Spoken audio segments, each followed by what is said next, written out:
Holy crap, Janet. Rosaski? Janet Protasiewicz for Supreme Court. Damn it, Janet, I love you. Moving Wisconsin forward, one joke at a time. This is Kristen Bry with As Goes Wisconsin. Yada, yada, yada. Hello, Wisconsin! Are we in the last chapter of Wisconsin's democracy desert era? 844-967-2789. That is 844-96-PARTY. Are we finally at maybe the beginning of the last chapter of our democracy desert era? As of this morning, I feel like yes, because I am unapologetically excited that Wisconsin elected Janet Protasiewicz last night. Jane Madnair, are we in the last chapter of Wisconsin's democracy desert era? We got a ways to go, but it's a start. It's a really good start. Greg Bach, are we at the end of our democracy desert era? Depending your fandom of trilogy, we're either at the beginning of Return of the Jedi or the beginning of Rise of Skywalker. Joseph Ecky, what say you? The thing about the story of America, Kristen, is it never ends. Wow, that was diplomatic. Profound. All right. Well, welcome to As Goes Wisconsin, post-election edition. There is so much to talk about, lots to feel excited about, still some open questions, and also things to look forward to as far as what's next. Because as Joe just said, America, what did you just say? America's a never-ending story. It's the never-ending story. That's right. But we would love to hear from you this morning. We're going to have a lot of fun this hour talking about the referendums, the mayor's races, Janet's win, Dan Kelly's speech. But how are you feeling? We would love to hear from you. 844-967-2789. Is there a new hope? Let's just keep the Star Wars and I was going to go to Game of Thrones. The work continues. But who says that? That's the Tyrion. Maester when he's working on the mountain and he's reanimating him. The work continues. The work continues. I All hope right. it's not as disappointing in the end. So let's just back up for a minute and recap what happened. So it seemed like during the day, there was a lot of turnout. Eau Claire had videos going around about how many people were there. I saw tons of people talking about what number they were and compared to when they were in the primary. And so we got to, Jane and I signed off of our coverage from 7 to 8 p.m. And I immediately took my place in front of my TV to watch results come in and refresh Twitter. I was going to say, how old school of you to watch it again on TV, and again like and again. Well, no, it's more ADHD in that I just need multiple forms of media in front of my eyeballs at all times. I was checking the ticket tape. And pretty quickly, it became very apparent that this was not going to be a close race. I believe the Associated Press made the call at 8:38 p.m. Was it that early? I jumped the gun at 8:30. I went back through my texts. I started telling loved ones who were watching from afar at 8:30. It was over. I believe it was 8. I'm sorry I don't mean to be that guy, but it was 8:53, I believe. Oh, that I would buy that. Then I called it 23 minutes early based on an advanced statistical analysis that I do in my head. It's called a good feeling. So go ahead, Jane. It is remarkable how quickly he went down. It just was stunning. I mean, well, one of the things is we have so many elections here. Right? Yes. We do this all the time. Is that once you start to see benchmarks, in every part of the state, and you see a candidate running way ahead of them or way behind them, and then you see that like 4 or 5 of those benchmarks, they're all breaking the same way. That's how public opinion works, and you just know. And you want, so the Associated Press and these other outlets that call it, they need to make sure that those assumptions are correct, and so they wait until more vote is in. But it was very clear very early that this was going to be a big win. So unless I missed it, there was never any public opinion polling that went out as far as like Marquette Law School didn't release it, and we all had a conversation about it because that's what we do when we're in the media. It's like, oh, let's talk about the polling numbers. There's plenty of internal polling that I would get wind of between my friends and other people I know. She's up couple points. It's getting closer. Did any of the internal polling that you heard, Joe, have her this far ahead? I think there was one poll I heard about that may have had her up 9, but that was a couple weeks ago. And so it's weird because I kept trying to check my,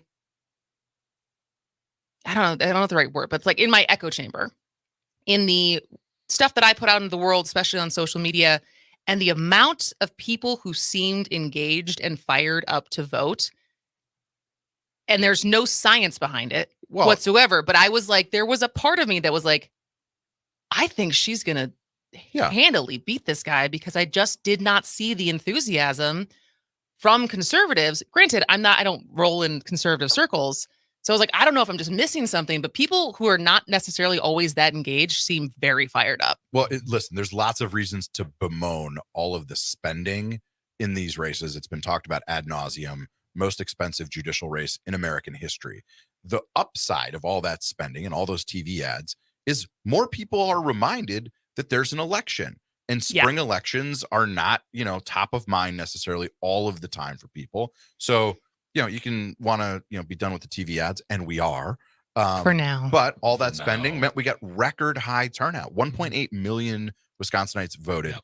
That's awesome. Like, that is a level of civic engagement the people of Wisconsin should be very proud of. That's amazing. It was 1.8. Yeah. That's more than in the 2020 presidential primary. Wow. Now, that Biden-Sanders fight was mostly over, but, in presidential elections, more people vote, full stop. But this was easily a record in a court race. And so I want to get to turnout, and I want to get to, like you said, I think there is a conversation to be had as far as much as we bemoan this kind of spending, is there something to be said about it? But Jane, what do you want? 844-967-2789 if you want to check in with your reactions to last night's election. Dave from the Shaw, while I appreciate your enthusiasm, I'm a little more cynical about democracy in the USA. Freedom is in action. We have to continually work for our rights. The next vote will be the most important one, and the one after that will be crucial, etc. Having said all that, I am currently drinking to celebrate Judge Janet winning the city of Waukesha outright. Cheers. They beat me to it. I was going to do the big announce. The city of Waukesha, Protasevich got 50.1%. I know. As a Wisconsin-born native kid, that makes Waukesha native-born kid. I'm sorry, Waukesha native-born kid. This is my neighborhood. It makes me so proud. I was so happy to see that. Another text from the 414. Despite the craziness and open animosity, Wisconsin votes rationally in statewide elections. City of Franklin threw out Mayor Bowen, lost by 17 votes. Wisconsin Senate 28 broke my heart. Dems need to get a rep to cross over to avoid veto override. You can check in 844-967-2789. So let's address that really quickly, because I think there's confusion on Dan Knodl's win. And they have called it, right? Yes. And so and 700 conceded this morning. Okay, so just very gracefully, unlike some other people we'll talk which about will later. also, there's so many things. I feel like the web of which direction do we want to go, because there's a lot to talk about. But let's just talk about it right now, because I think there is some cynicism around, all right, well, we won the Wisconsin Supreme Court, and Dan Knodl won the Senate District 8 to replace Senator Alberta Darling. It was a very close race, despite the fact that that is a pretty Republican and drawn to be pretty Republican.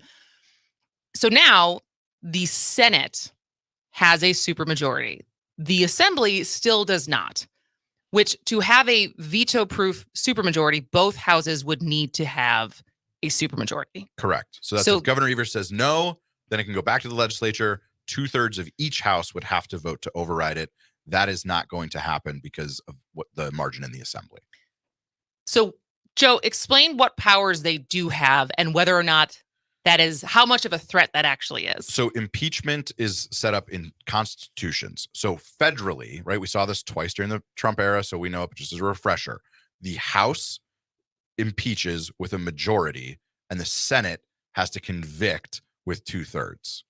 In the state of Wisconsin, the state Senate starts the impeachment proceeding, needs to be 2/3 vote to impeach a office holder.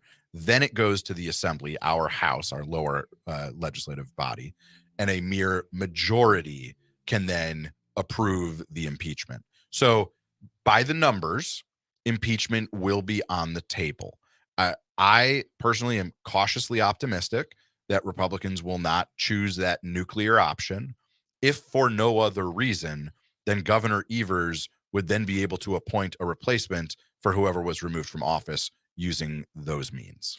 And that's kind of where I was falling on this as well, as much as there's been this looming threat, and especially had in the fall, the assembly also gotten a supermajority, but the actual following through on let's impeach democratically elected people, but it just gets replaced by someone else that Tony Evers wants. Like, what is the end game of doing that besides having this like veiled threat? The end game would be that they could really gum up the works of government, right? They could say, we're going to do the state budget and we're not going to do anything else. And to use all the legislative time up, we're going to impeach people and go through the motions and just gum up the works.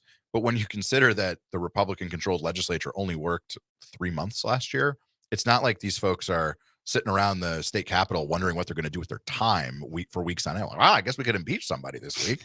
There's just not a lot of process to gum up. So I don't think we're going down that I wouldn't path. hold it past them to be like, man, what am I doing today? Man, I will impeach. with their monocle and big cigar. Yeah, huff. I like impeaching. Yeah.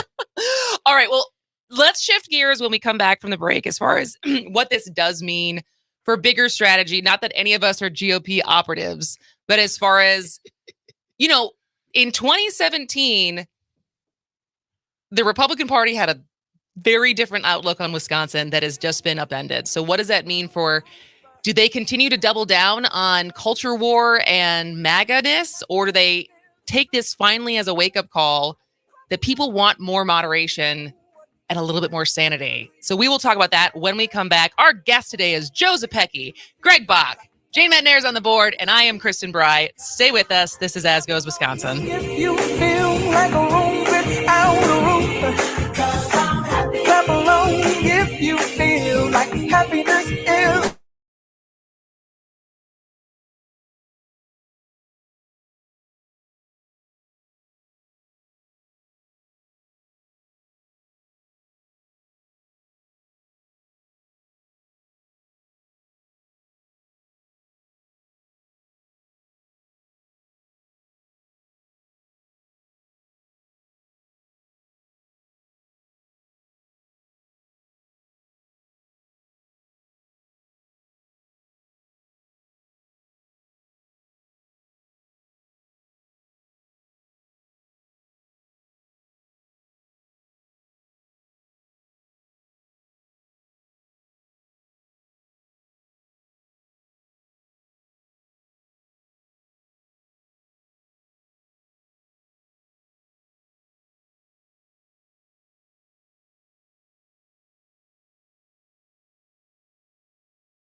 Words cannot really express my gratitude and pride that I have for all the components that made up this campaign and the hope that I have for the future of Wisconsin. It is the absolute honor of a lifetime to be elected as your next justice on the Wisconsin Supreme Court. So Wisconsin, you gotta love that accent. Welcome back to As Goes Wisconsin. I am Kristen Bry. Jane Matnair is on the board, and our guest, Democratic strategist Joe Zepecki, is here all hour to talk about the election. Of course, it's Wednesday, so it's Greg Bach Hump Day Wednesday, as always. And we're so fired up. There's so much to talk about as far as the Wisconsin Supreme Court election last night, but also all of the other races that happened last night. But let's shift gears a little bit to what this means for Republicans. And Jane, you said someone had a quick thought about Dan Kelly. Yeah. From the 715 Stevens Point, I was disgusted by Kelly's speech last night. He trashed Judge Janet instead of offering congratulations on her win. What a sorry loser. I know we don't necessarily need to hear it again, but should we play a little piece of it in case some people missed the words that Dan Kelly chose to use last night in his, we'll use this word loosely, concession speech. Take a listen. Now, this didn't turn out the way that we were looking for. And I think there are a couple of reasons for it, and I think we need to address them head on. And it brings me no joy to say this. I wish that in a circumstance like this, I would be able to concede to a worthy opponent. But I do not have a worthy opponent to which I can concede. True that. True that. This was the most deeply deceitful, dishonorable, despicable campaign I have ever seen run for the courts. Listen, this is so beside the point, but I keep bumping on the fact that he didn't say to whom I can concede. Sachin Chetta put that on Twitter today. He said the same thing. I'm like, yeah, it burns in your mind.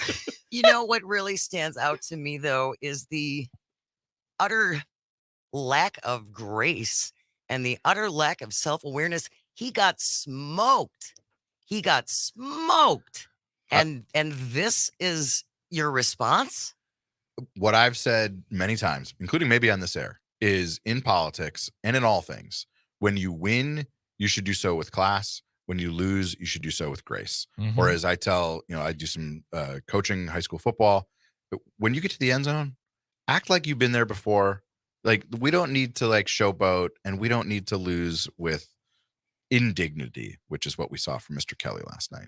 Well, it's funny because this has been a week that a lot of the national conversation has been about sportsmanship regarding the women's NCAA tournament championship game, and we're not going to. We have too much to talk about. No. Neither one of them should have done it. Totally, but we're not going down that rabbit hole. But I just think it's interesting in the conversation we've been having about 20-year-old women in college, and then this is the demonstration we have from a former Supreme Court justice. And I watched that video, and I feel like you could feel him shaking with how angry he was and how much of a true believer he is in all of his real pursuit of what he thinks is the best version of Wisconsin. Because that's how he ends it, is basically saying, I'm scared for Wisconsin. Yeah, he says, good luck. Good luck, Wisconsin. I think you're going to need it. Yep. If he would have stopped that speech at 3:49 and said, thank you very much, that would have been amazing. Because for the first 3 minutes and 49 seconds, it was smooth sailing. Thank yous. What really felt like actual support for the people who were with him. And then at 3:50, he's like, I'm going to take this in a dark place now. Here we go, folks. Strap Buckle up. True dat. And Joe, I heard you earlier this morning talking to our friend Steve Scafidi with Bill Nagoshin, who we had just had on a couple of weeks ago. And he said he would like to see Kelly walk those comments back because he's a better man than that. Isn't that speech an encapsulation of what kind of man this person is? No, I do not think that that's true. Listen, I've been with a lot of candidates on election nights, and it is really hard if you have not been a candidate or been next to a candidate on election night to understand just how emotional it is. I mean, you are a ball of energy, good, bad. Otherwise, I've had candidates, who have lost, kept it together, been stoic, gone and given the speech, and then like collapsed in a puddle of tears, falling into the arms of their loved ones. So this is not who Dan Kelly is. I don't know him well or anything, but I imagine this was a low moment for him. His emotions got the better of him. He has an opportunity to be more gracious, like Bill McCoshen. I would urge him to do that. None of us should be defined by our worst moments. That's got to be up there for him, I would guess. It's a very gracious answer, Yeah. Joe Zepecki. I try to live my values. But I will say, is this the last we've seen of Dan Kelly now? Probably. He's now been beat like a drum twice. Yeah. And I think the people of Wisconsin have made it very clear, we do not want you. Do you mean in the election circle? Or do you mean he'll be on Newsmax as a contributor? I don't know what he does. I mean, I don't think his career is over. I think Yeah. he'll certainly, what did he say in the debate? Like, I'm a lawyer's lawyer or something along the lines of like, when he was working, when he wasn't in justice, when he was working for the Republican Party. Yeah. But as far as like, I'm sure he will continue to work as a lawyer. Yeah. I don't know if he has media aspirations, but why do we think the Republican Party of Wisconsin won't hire him back? no, of course. Right. I mean, that's part of what's so hard to like wrap your head around logically is the comments he was making. It's like, buddy, you were playing hide the ball. Like, you are a Republican conservative activist and a jurist, right? And an attorney. You can be multiple things, but let's not pretend that you're not a partisan Republican operative when you've been the lawyer for, like, there's not a lot of people hired to be lawyers by political parties. I promise you. If you get that job, like, you're a partisan. Mhm. Yes. Now, we only have a minute left. So now that's a good segue, though, when we come back to say, do they hire someone like him again? Does the Wisconsin GOP continue down the culture war MAGA road, or is this a sign to change the strategy a little bit? So let us know what you think. 844-967-2789. Do you think we'll see a different game plan from the Wisconsin GOP going forward, or just more of the same? Our guests are Joe Zepecki, Greg Bach, Jane Metnair is on a guest. She's always here. I'm always here. Kristen Bry. This is As Goes Wisconsin.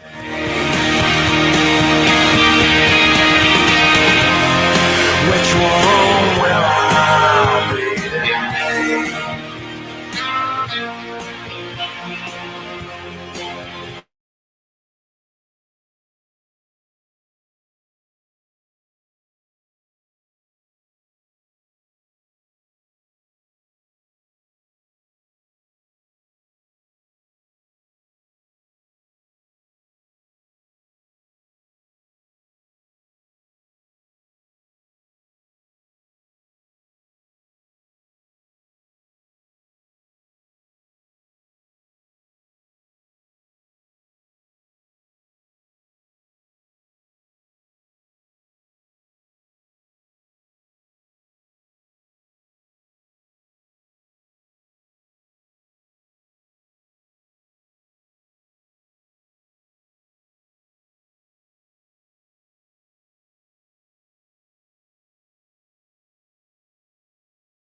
Results mean two very important and special things. Yes.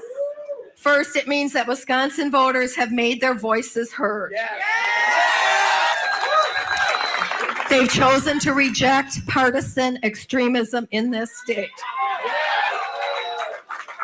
And second, it means our democracy will always prevail.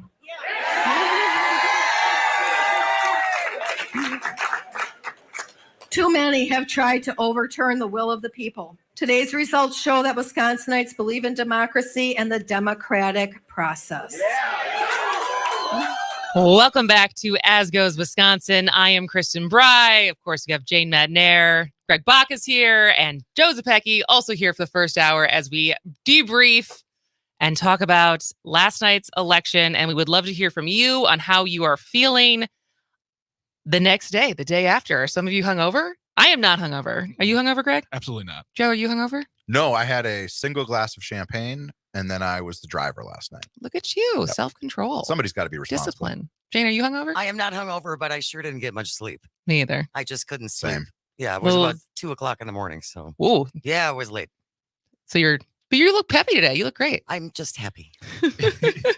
All right. So I want to go back to what this potentially means. And none of us have a crystal ball, but this now feels like again and again a referendum on extremism.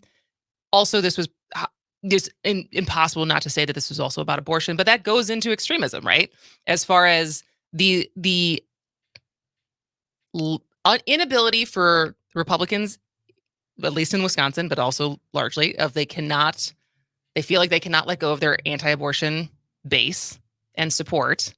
And that is a group, that is a side that is never going to say, that doesn't even want exceptions for rape and incest, let alone to go back to what the law was pre-Roe.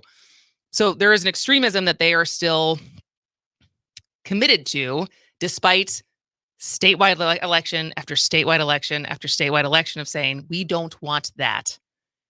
So I'll open this up to both the audience, 844-967-2789, but also you three.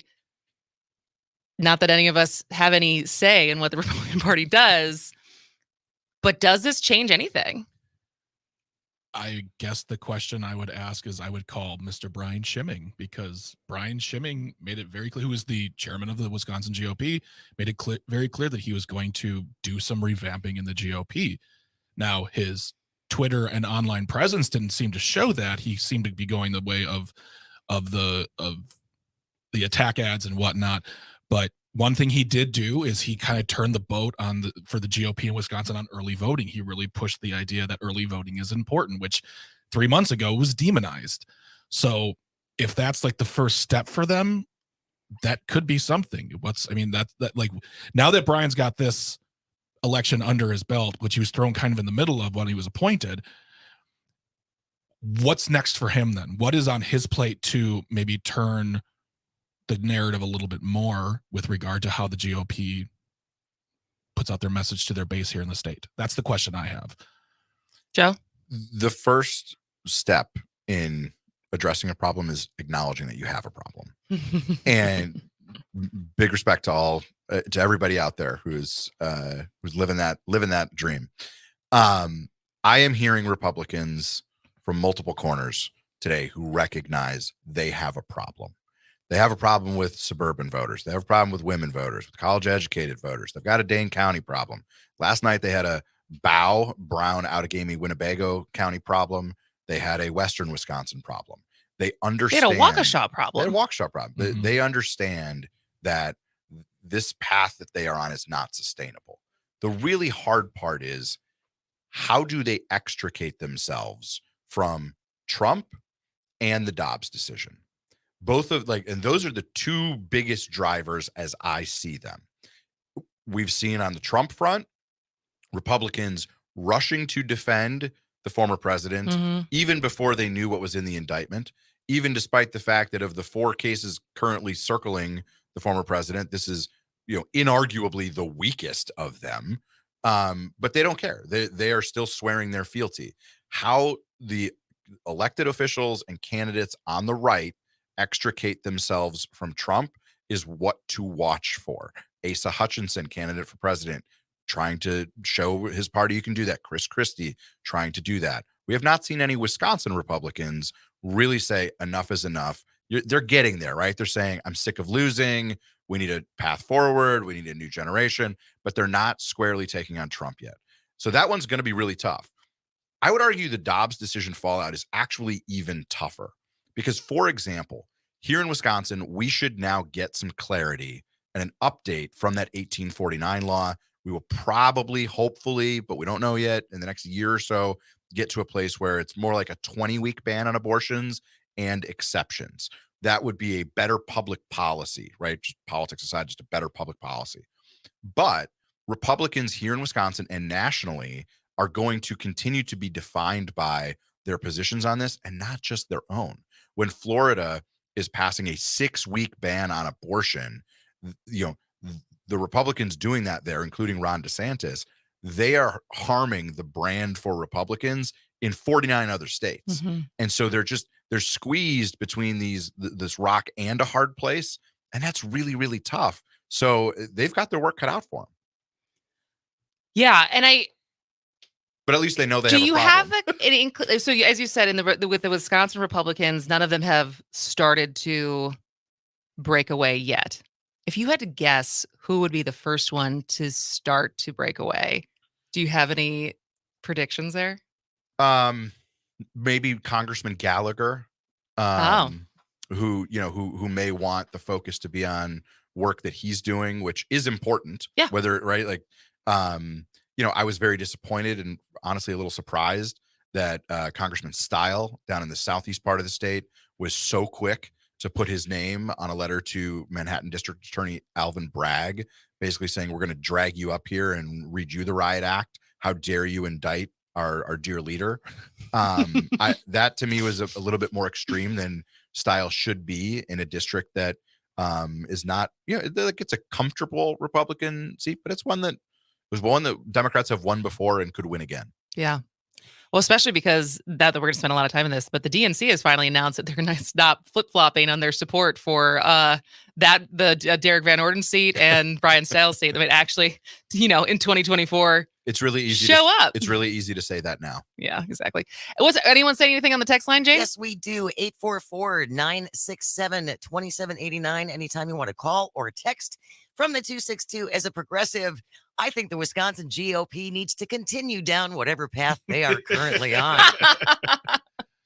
Keep going. Yeah. Someone on the live stream also commented, they're like, Kelly for U.S. Senate 2024? It's like, well, we put him up again. Somebody like David Clark, the former Milwaukee County Sheriff, who is not ruled out running, if he gets into this thing. I mean, and that's the problem is they've got, they're stuck. They've got candidates who want to pull them closer to normalcy and away from Trump. And they've got candidates who are, nope, we're Trump ride or die, and, until the wheels fall off. So then how do Democrats continue to optimize on this divided party, on a party that doesn't have policy to run on, that is stuck with their base that they can't let go of, but consistently losing moderate or even historically Republican voters?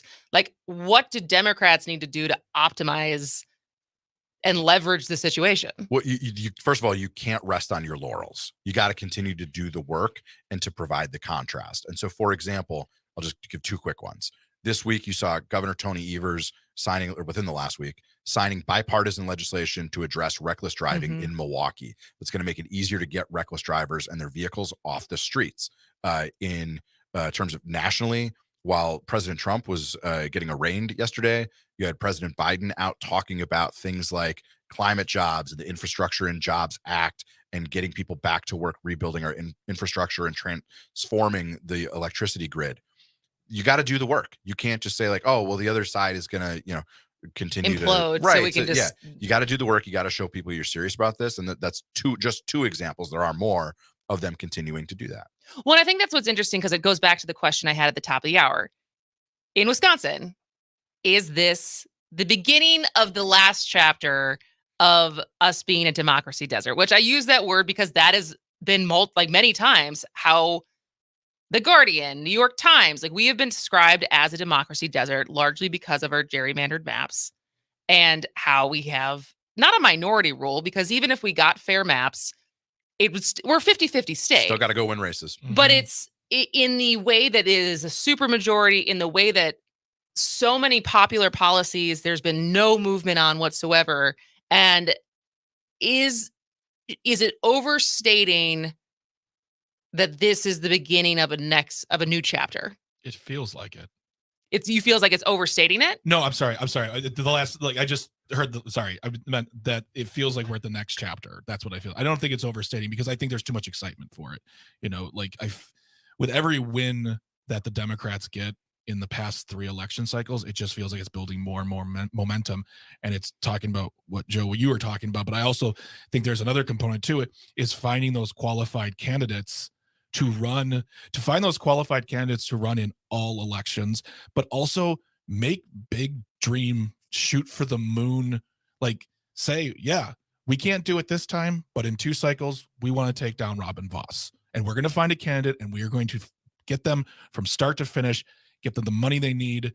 And that bring was back the Voss toss. Don't be picking on my favorite Chucklemeister. That's just unkind. I lay all respect towards the popcorn king, my friend. That was one thing, like when I was working in Racine, that like the big problem was trying to find qualified candidates and just throwing these people out to the line saying, well, you're going to run against so-and-so, you're going to lose, but we need somebody. And you'll get 30% of the vote because 30% of the people hate this person. And it's like, well, why aren't we, we can't win now, but let's say in 2 years, let's try to win. No, it's a loser. Cool deal. But now I feel like with these cycles happening, with these wins, dramatic, decisive wins, let's go for it. With this kind of engagement and like turnout in all. So, I mean, how many counties did Janet win outside of Milwaukee and Dane? I don't have that. I don't have it off the top of my head. Somebody did the math this morning. If you took away all of Janet's Dane County votes, let Kelly keep his, she still wins statewide. Wow.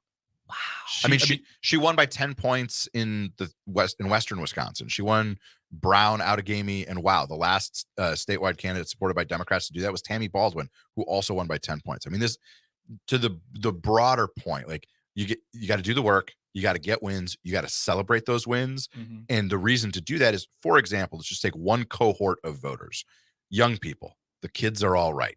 They're engaged, they're coming out and voting, and we are now developing a pattern where they see that their vote matters, they see that their power matters, and if you can get some wins and show them like, hey, turning the direction of a state, much less a country, is a lot like turning an ocean liner, happens slowly, but if you can demonstrate that it's happening, people would rather be with the winning team. And we now have a lot of 18 to 25-year-olds who have voted a couple times in the last 6 months. And they like that feeling. Mm-hmm. And they're going to be voting for the next 50 years. Well, and I'll just end on this anecdote before we go to another break. But my 18-year-old cousin, who's a senior in high school. Saw that. That's awesome. In central Wisconsin. I texted him early, I think Sunday or Monday. I said, are you going to vote? He said, yeah. And then yesterday he sent me a picture of his sticker. And it was not only that he voted, but that he voted in a spring nonpartisan election. Yep. My first election was a presidential election. And so the fact that because there is data that shows voting is a habit, and the sooner you start voting in every election, the more likely that habit is going to stick. And so the fact that I feel like we might got a guy who from 18 will now vote in every election makes me very, very happy. So let's talk a little bit more about voter turnout and what that means for our engaged civic awareness in Wisconsin and how we keep that momentum going when we come back. Our guests are Greg Bach and Joe Zepecki. You got Jane Matnair and Kristen Bry. This is As Goes Wisconsin.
Clear. Highs around 48. Tomorrow, ample sunshine expected. Sunshine mixed with clouds at times. Friday, with daytime highs approaching 46. 57 Saturday. For Civic Media, I'm meteorologist Eric Height. Currently, it's 64 degrees. WAUK 540 AM, New Berlin's choice for news talk radio. Streaming 24/7 at WAUKradio.com. As you all know, our state motto is forward. And today I am proud that we are going to be able to live up to our motto. Well, welcome back to As Goes Wisconsin. I am Kristen Bry. She is Jane Madnair, and we are joined today for at least another couple segments by Joe Zepecki, and for the whole show, like every Wednesday, Mr. Greg Bach. Hello. So let's talk about 1.8 million people in a non-presidential primary turnout for a spring nonpartisan election. Holy crap. And Let's keep it clean, huh? Holy baloney. Holy baloney. Oplander would not abide by that language. And I would say, I reflected on this a little. I felt like pretty emotional yesterday, and not sad emotional or like nervous, but just I think I started getting texts and DMs from people I both know and people who just follow As Goes Wisconsin, of people saying like, thank you. Like, had I not had some of your explainers for myself, I wouldn't have known how to vote on some of the referenda. I used your video to get this person to vote and this person to vote, and this person to vote. And like, it felt, and I think, and this is thousands of people, right? How many people, the millions of texts, the millions of calls of everyone who knocked doors, like so many people go into this. And I feel like in my bio, whenever I say like, what defines the work that I do, it's like using humor, trying to explain things to be digestible, and like getting people to give a damn.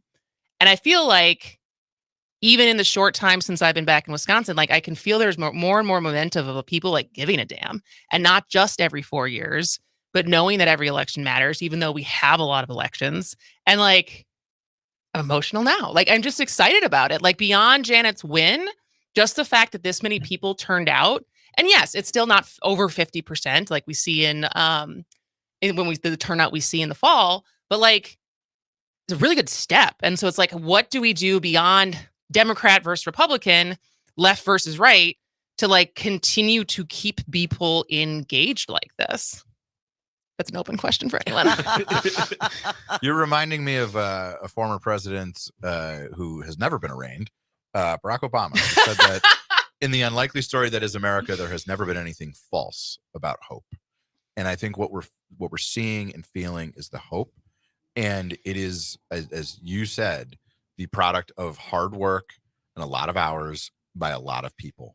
I've been doing this a while. And so I remember vividly how low we were after November of 2016, when we had lost Wisconsin out of the blue column for the first time in decades.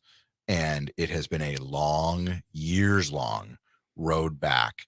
And the number of people who were part of, lifting everybody up and dusting, Democrats and operatives and donors off and saying, okay, we got to figure out better ways to do this. We have to embrace new technologies, new ideas. We have to, be more forward thinking. We have to embrace things like communications in new ways.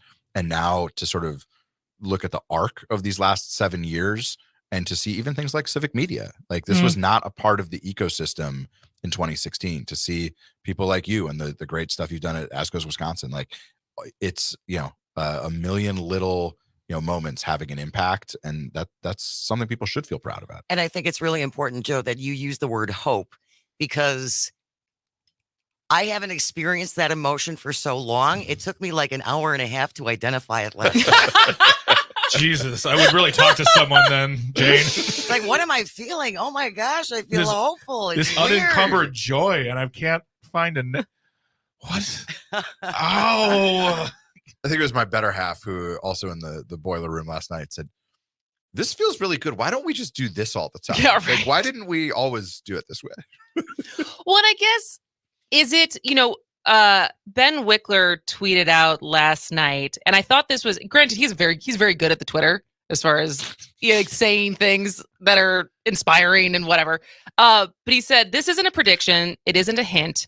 it's just a note. And my note is this election was a release valve for 12 years of Democratic rage in Wisconsin about Republicans rigging our state and smashing our democracy and then using that power to rip away our rights. Oh, I told you he's good at tweeting. He's good at the thing. He's good at the Twitter, everybody. But I feel like, is this just a moment and a reaction to feeling like there's been this, and it's not even just Republicans as a whole, it's just this group of people who have abused their power, or is this a growing momentum that people now get it? I hope it's the latter. I know, me too. But I mean, you can't. I think if 2020 and 2022 would have been a misery, and this was a shining moment, then yeah, maybe it's a moment. But we have conclusive evidence in front of us with the past 3 election cycles saying that people are changing their minds and they want something different. They want a new discourse, and they just want to work towards what they believe America is, which is a place for all and a place where people can get along and discuss the topics that are needed to be discussed. And I think one of the most important things as far as doing the work is also looking at all the 1.8 million voters who voted, who are identifying who are the Republicans, who are the conservatives in there who didn't like Dan Kelly. Let's talk to them. What's on your mind? I'm not going to come at you as an enemy. I want to know what you're thinking and why didn't you want him? There's more about us together than apart. So let's do that. It's about identifying those voters and bringing them not over to us. I think that's too maniacal, but just saying, hey, for the next election, what do we agree on? Who can we vote for that can help us all? Because when you vote for someone who wants to help, they're going to help us all. So there we go. All right. Any closing thoughts before we take a break for the top of the hour news? Any more talk on the text line? I am just relieved that a vast majority of Wisconsinites, we can agree that gravity exists. I think this is a really, really valuable thing as a starting point.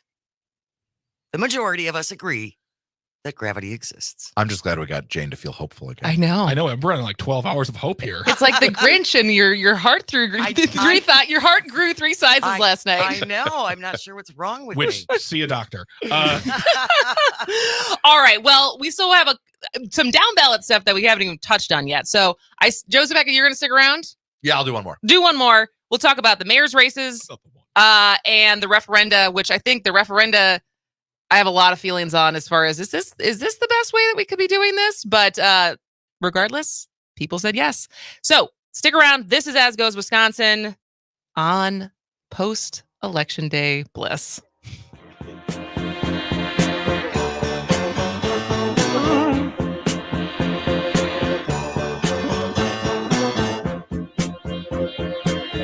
Still don't know what I was waiting for. And my time was running wild, a million dead-end streets, and every time I thought I got it made, it seemed the taste was not so sweet. So I turned myself to face me, but I've never caught a glimpse how the others must see the faker. I'm much too fast.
Keeping the backyard birds well fed season. And of course, loving your pets like family season. There's a reason people say, if Fleet Farm doesn't have it, you don't need it. Because we have it all. Fleet Farm, built for real life. The Shaw 101 FM, your fix for progressive talk. From Butler to Wind Lake. Always streaming at WAUK Radio.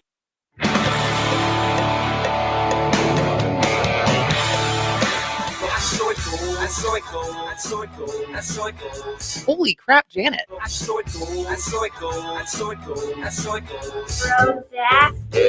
Janet Protasiewicz for Supreme Court.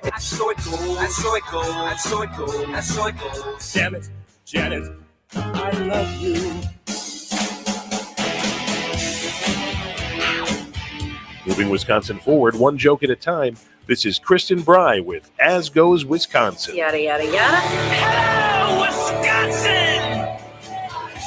Hello, Wisconsin. Welcome back to As Goes Wisconsin. I am your host, Kristen Bry. She is Jane Matnair, and we have Joe Zepecki here for one more segment, and Greg Bach here for the rest of the show.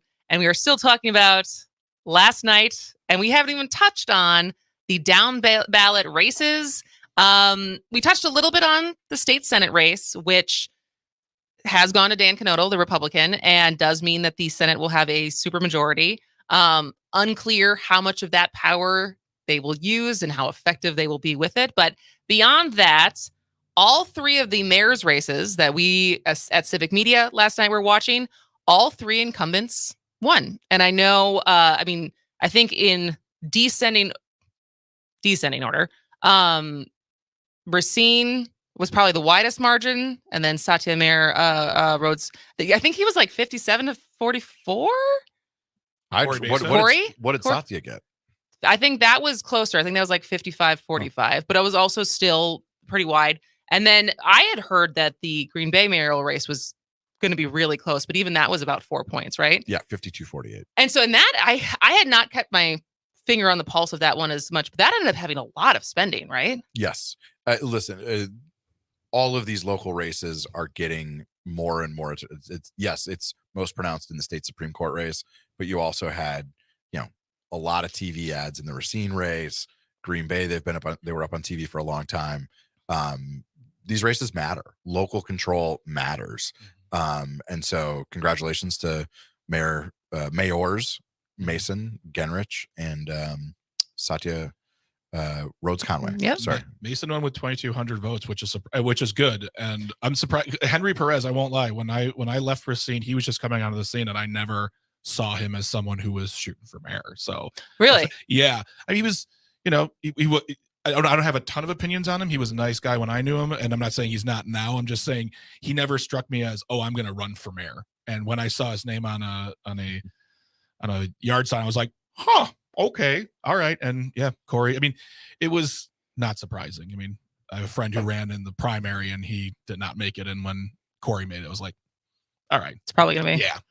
Well, we would love to hear from you as far as what local races, whether it was for alderman or school board, that you are excited about or disappointed by.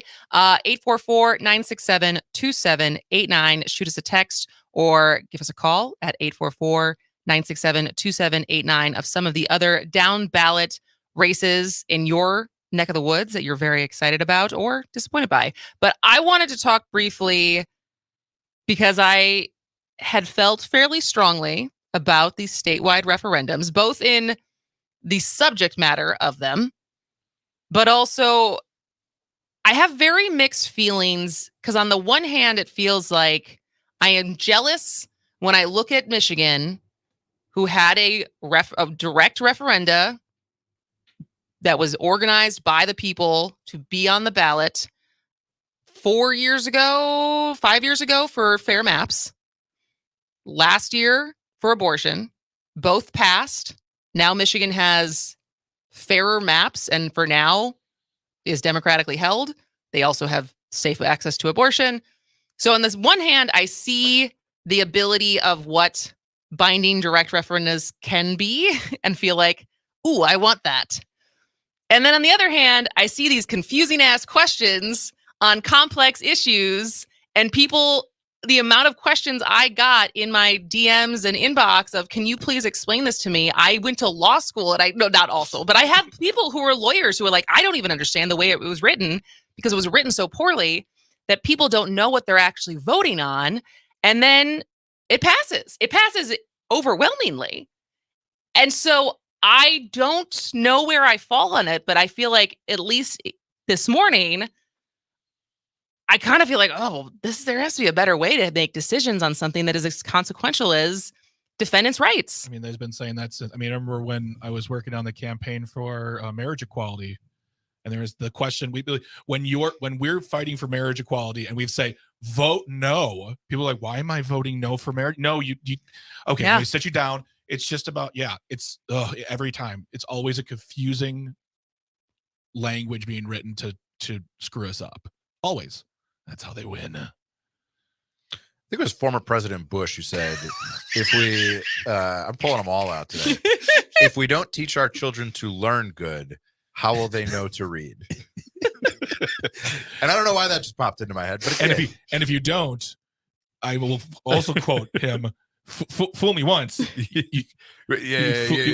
me twice. You can't get fooled again. You can't get fooled again, people. I think ballot referenda should be written at a 4th grade reading level. Yes. For reasons of accessibility. There's a reason that the USA Today, the most widely read newspaper in America, to the extent anybody reads newspapers anymore, is written at a 4th grade reading level. This should be simple enough that you know what's at stake. At the very least for the legislators to understand too, because and I think there's that. Yes, totally on board with the simple language of it, but also some identifier of what is binding and what is not. Yeah. Like looking through the 4 for Milwaukee County, there was 4 different questions. 2 were constitutional amendments that had some teeth. 2 were non-binding. There was no identifier. One of them's already state law. One's already state law. And they all looked exactly the same. And even when you look up your ballot on My Vote, like say you do your due diligence and you look up your ballot, it's not like the ballot looks any different when you look it up ahead of time. You still have to go do the extra research. Be like, what am I answering? Mm-hmm. What ramifications does this have? And granted, Milwaukee Journal Sentinel, WPR, we certainly talked about it. And so there was news articles about it, but it feels like such an injustice to have it be so poorly written and also not tell you what will change something and what will not. What's just gauging your popularity on it. Do you know what we need? We need a binding referendum on the next ballot talking about the language of binding and non-binding referendums on ballots, and they need to be written at a 4th grade level. I've solved the problem. You're welcome. I'm out. But I know you're joking right now, but I guess, is that the only solution to change how we do this? Is it would have to go through a legislative process of making a law about how we make referenda? Because this doesn't feel fair. I don't know if fair. It just feels shady. It feels like a gimmick. It feels shady. It doesn't feel like direct democracy and the chances that we sometimes get to actually vote on something that matters. I don't know this. I'm speculating. Okay. But my suspicion is that the way that referenda is governed in Wisconsin was part of a package of progressive era reforms a very long time ago. Like Wisconsin was the first state in the country to have partisan, like the primary system. And my guess is that good government folks who wanted a more democratic, little d, democratic system set this up 90 some years ago. And in the information environment in which we live and the sort of polarized world that our politics operates in, good intentions are now being weaponized. And that's the takeaway, right? Yeah. Like conservatives controlled the pen. They held the pen on these and they chose them to write them the way that they did. So there's always implications that you don't see coming. 844-967-2789. Your reactions to last night's elections. Bob from Waukesha joining us. What do you want to say, Bob? This is for Joe. Now, I wasn't aware of this, but because the Republicans have a super majority, they could repeal Janet Posewich off the bench. Is that true? And if they can do that, could we vote on that? How does that work? Yeah, great question, Bob. Thanks for calling in today. They technically have the votes to do an impeachment of any state constitutional officer, anyone appointed within the Evers administration. You can't impeach a public citizen, right? You have to impeach an office holder or a government official. They have the votes. They have 22 Republicans, which is what it would take, a 2/3 majority to impeach an official like Judge Protasewicz, soon to be Justice Protasewicz. That would not mean that it was all over and done. Then the state assembly would have to vote on it. It would take a majority in the state assembly. I do not believe that that is going to happen, because if they do and they remove her or any other official from office, the governor would have the ability to appoint the replacement. So I understand that there are people who are concerned. We need to be on the lookout for this, but I don't necessarily, I'm not taking it as fait accompli that 22 Senate Republicans are going to go along with this. I said it in the first hour. I'll say it again.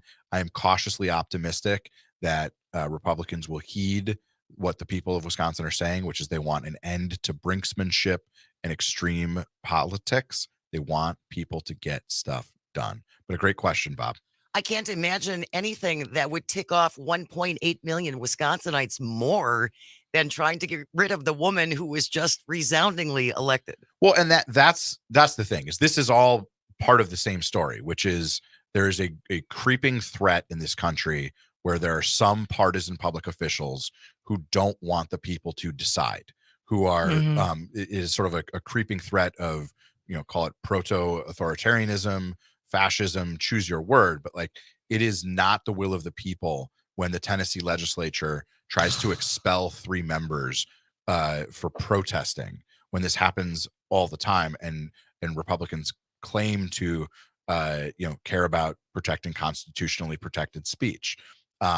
The big lie, trying to overturn the will of the people. It is a bad look. And I think the reason I'm cautiously optimistic, Republicans recognize that all of this is accruing to their detriment here in Wisconsin, which is why they have lost 14 of the last 17 statewide elections.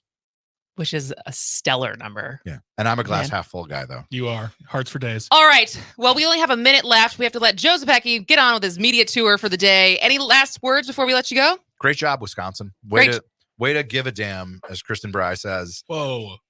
Language. Yeah. And everybody get a better night's sleep tonight than they did last night. Absolutely. All right. Well, thank you for being here. Great friend of the show, Joe Zepecki. Greg Bach will still be here when we're back. Jane Matnair will still be here when we're back. And so will I, Kristen Bry. That rhymed. This is Ask Goes Wisconsin.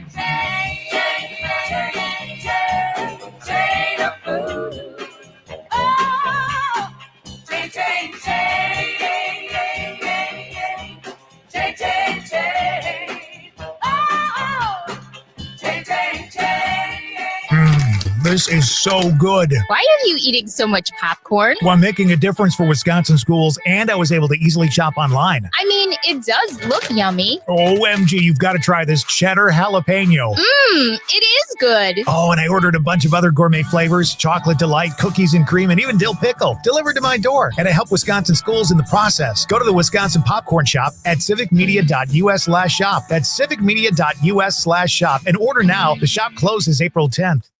If you're living with chronic pain and have yet to find relief, Select Pain Care of Milwaukee may be able to help. Select Pain Care specializes in helping those that have had their pain for more than 6 months and have tried 3 or more healthcare providers with minimal relief. Find out if Select Pain Care can help you. Call 414-939-5045. That's 414-939-5045. Or log on at selectpaincare.com. Missed your favorite show live on air? It's easy to find what you enjoy wherever you listen to podcasts, including Spotify, Apple, and Google Podcasts. And we're always streaming on TuneIn and the Civic Media app. You are listening to your local Civic Media radio station on air. Thank you. Did you know we are always streaming on TuneIn and the Civic Media app too? And if you miss a show or game, find it wherever you get your podcasts or on our website, civicmedia.us. Here's your updated forecast on the Shaw. Highs level off around 70 this afternoon under partly cloudy skies. Winds out of the southwest 20 to 30 miles an hour. Lows dip down to about 29 tonight, mainly clear. Highs around 48 tomorrow, ample sunshine expected. Sunshine mixed with clouds at times Friday, with daytime highs approaching 46. 57 Saturday. For Civic Media, I'm meteorologist Eric Height. Currently, it's 64 degrees. The Shaw 101 FM, WAUK 540 AM, Wisconsin's home for rational talk radio.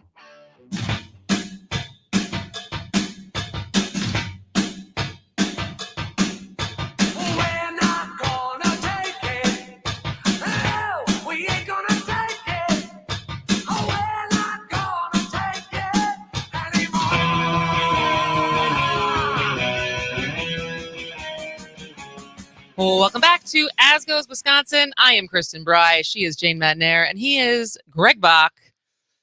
Take a deep breath.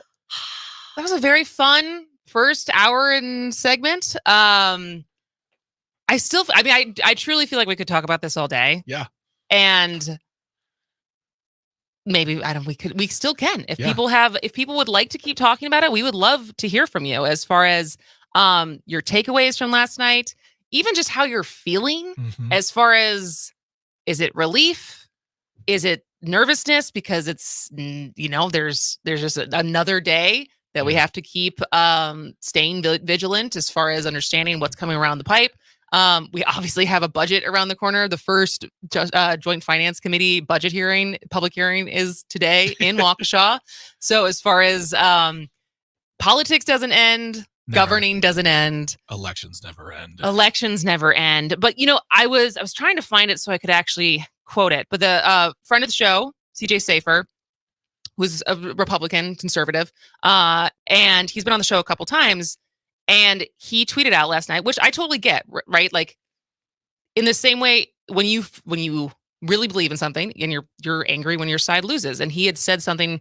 I couldn't find the tweet right now, but basically, like, he's exhausted and he was pissed. And what he didn't understand, which I thought was an interesting question, is that back in 2010, basically when the suburbs of Milwaukee voted so overwhelmingly for Scott Walker and then voted for him not to get repealed or impeached, recalled, one of those words. He's like, what has happened?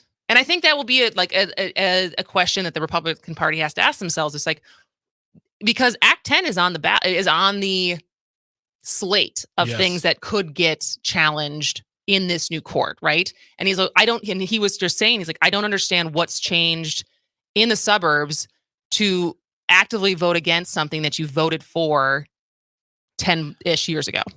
I can make an answer for that. Yeah, I don't think we have the answer, but it was just an interesting question. Well, I think the thing is that if you look at Scott Walker's candidacy, it's 2 years after Barack Obama. That is the uprise of the Tea Party, a very reactionary group of individuals who got weaponized by big money. And when someone like Scott Walker can speak those very simple ideas on at a fourth grade reading level, exactly, yeah, that's being nice. They're going to vote for him, and then the recall you had in him once again, a candidate in Tom Barrett who didn't really seem like he wanted to be governor, but was, as we now know, was kind of pushed by national politics to do that. So a recall is just pushing it harder. So the fact that he's looking at what happened in 2010, I think we are balancing the ship. I think we're steadying the course. I think it's taken a long time. As Joe said, a big steamer, you can't just stop it. You got to move the course slowly, and I think people are doing that. 844-967-2789. You can call or text, check in about last night's election. Peter from Merton, thank you so much for calling. Peter, what do you want to say? Yeah, first thing I want to know is I didn't see any polls about this election ahead of time other than for the primary. I mean, it was real shocking to win by, I think it was 200,000 votes, which is tremendous. And the second question I had was, especially here in Western Waukesha County, the school boards, I mean, just pushing the fact that they were Republicans or conservatives for school boards. And I thought school boards were about educating children, not about politics. So just throw that out there. Yeah, absolutely. Thanks for the call, Peter. And I was equally surprised, if I'm being totally honest, that there was no other published public polling. I know the campaigns themselves certainly spent money on tons of internal polling. I would only hear through friends and friends of friends of kind of like whose poll said what. And I think Joe said in the first hour, he said there was maybe one like a month ago that had a 9-point lead for Janet, but most of them were showing 2 or 4. And so, but I and maybe that's a question we can ask our good friend Charles Franklin, as far as what was the decision behind, in comparison to the fall midterm election, when it felt like we had a poll, they were publishing a poll every 4 to 6 weeks. Yeah. And we know that because then we would spend a segment or more talking about what the poll said. Yeah. And I was surprised. I was surprised that there was not, for such a big race, that there was so much national attention, that there was not more public polling that was then published in the media for the average person to look at and analyze. And I totally agree with you on the school board stuff. And this is now the 3rd cycle we've seen as far as Moms for Liberty and the amount of a conservative push trying to put more ideological leaning, conservative leaning people on school boards. And I talked about this a little bit last year. I think I made a video about it, as far as it's not the first time this has happened, as far as the ebbs and flows of like starting at the school board level, especially with conservative ideas, because it's so local and it's so accessible as far as being able to, and we've seen that, whether it's masks, CRT, anti-LGBTQ, like it's accessible to go to your school board meeting in a way that going to Madison, let alone DC, doesn't always feel like. And so it can take root, even though, but also when I was studying this, it often goes back to an equilibrium, because when you're at the school board level, you actually have to get things done. Mm-hmm. And you can't, accountable. Yes, you can't. It's not like the legislature where you can just, and pontificate on and like release press releases and statements on like what happened and your feelings about it. Like you actually have to make sure teachers get paid and that the budget is going to work and like school lunches are there. And like as soon as that stops happening because you elect inept people, they're not going to be in office for very long. So we got to go to another break. We're going to keep talking about it. If you have thoughts, reactions, feelings about yesterday's election, especially anything local that happened in your part of the state, 844-967-2789. We'd love to hear you on the phone. We'll also read your texts. This is As Goes Wisconsin.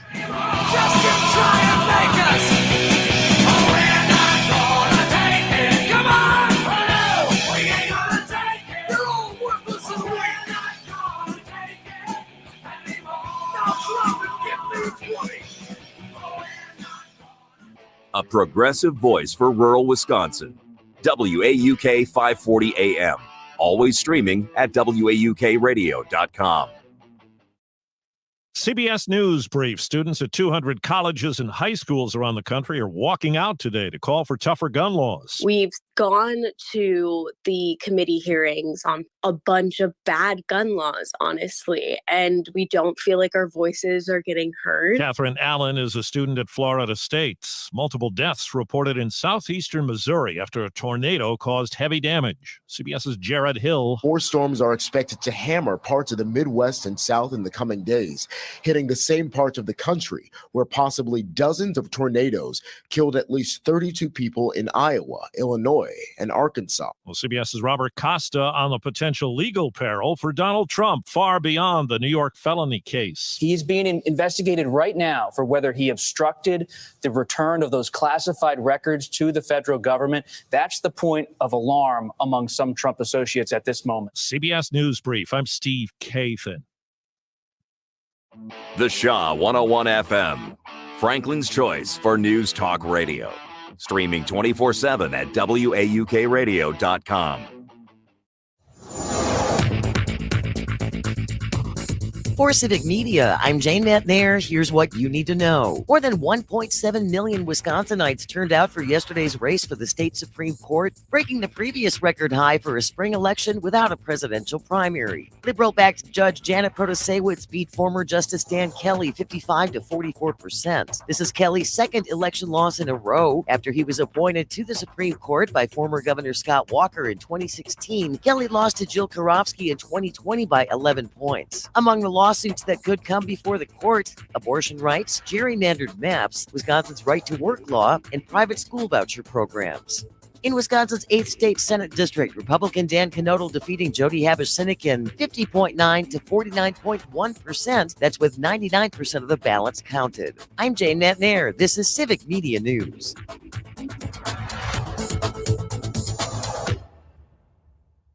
Civic Media promised you something big to celebrate our new and still growing network of radio stations. When we announced the one-day $1 million advertising giveaway for Wisconsin businesses, you responded. Just wanted to echo your sentiments about the advertising. That's really a cool deal and really remarkable. $1 million of free advertising. Now, if you missed this chance to work with our team, go to civicmedia.us and click on the sponsorship tab. One of our local sales pros will get right back to you. Civicmedia.us and sponsorship.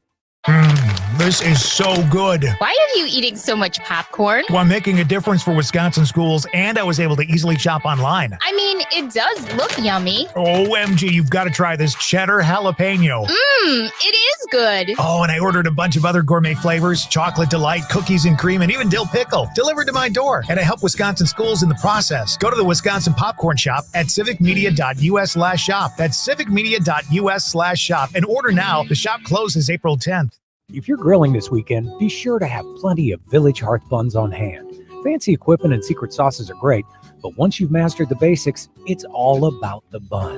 Your perfectly grilled burgers and hot dogs deserve the best, and with several varieties to choose from, including unsliced old-fashioned, classic white or wheat, country potato, and mini sliders, the bakers of Village Hearth have the buns your family will love. Village Hearth buns, locally baked and delivered fresh daily. This is Pat Greitlow from Up North News Radio. On the air, online, or on demand, make it a point to catch the first word on Wisconsin news, sports, and more weekday mornings from 6 to 8 all across the stations of the Civic Media Radio Network.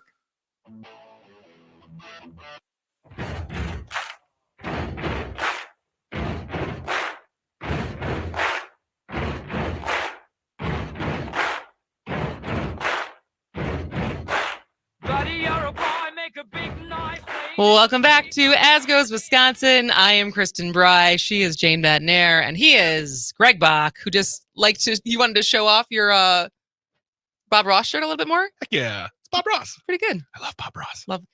Is it Owen Wilson that's going to play Bob Ross in the new? Yep. Who's directing it? He's playing a Bob Ross inspired character. It's yeah. called Paint, but he looks like Bob Ross. He talks like Bob Ross, but it's not Bob Ross, because I'm sure they're like, yeah, you can use his name. Pay us. Interesting. Yeah, it's not. He's got a really weird name too. Like it's very of this movie, if you ask me. But yeah, I'll probably go see. I'll see it when it's on streaming. That's fine. Will you go see the new Barbie movie? Absolutely.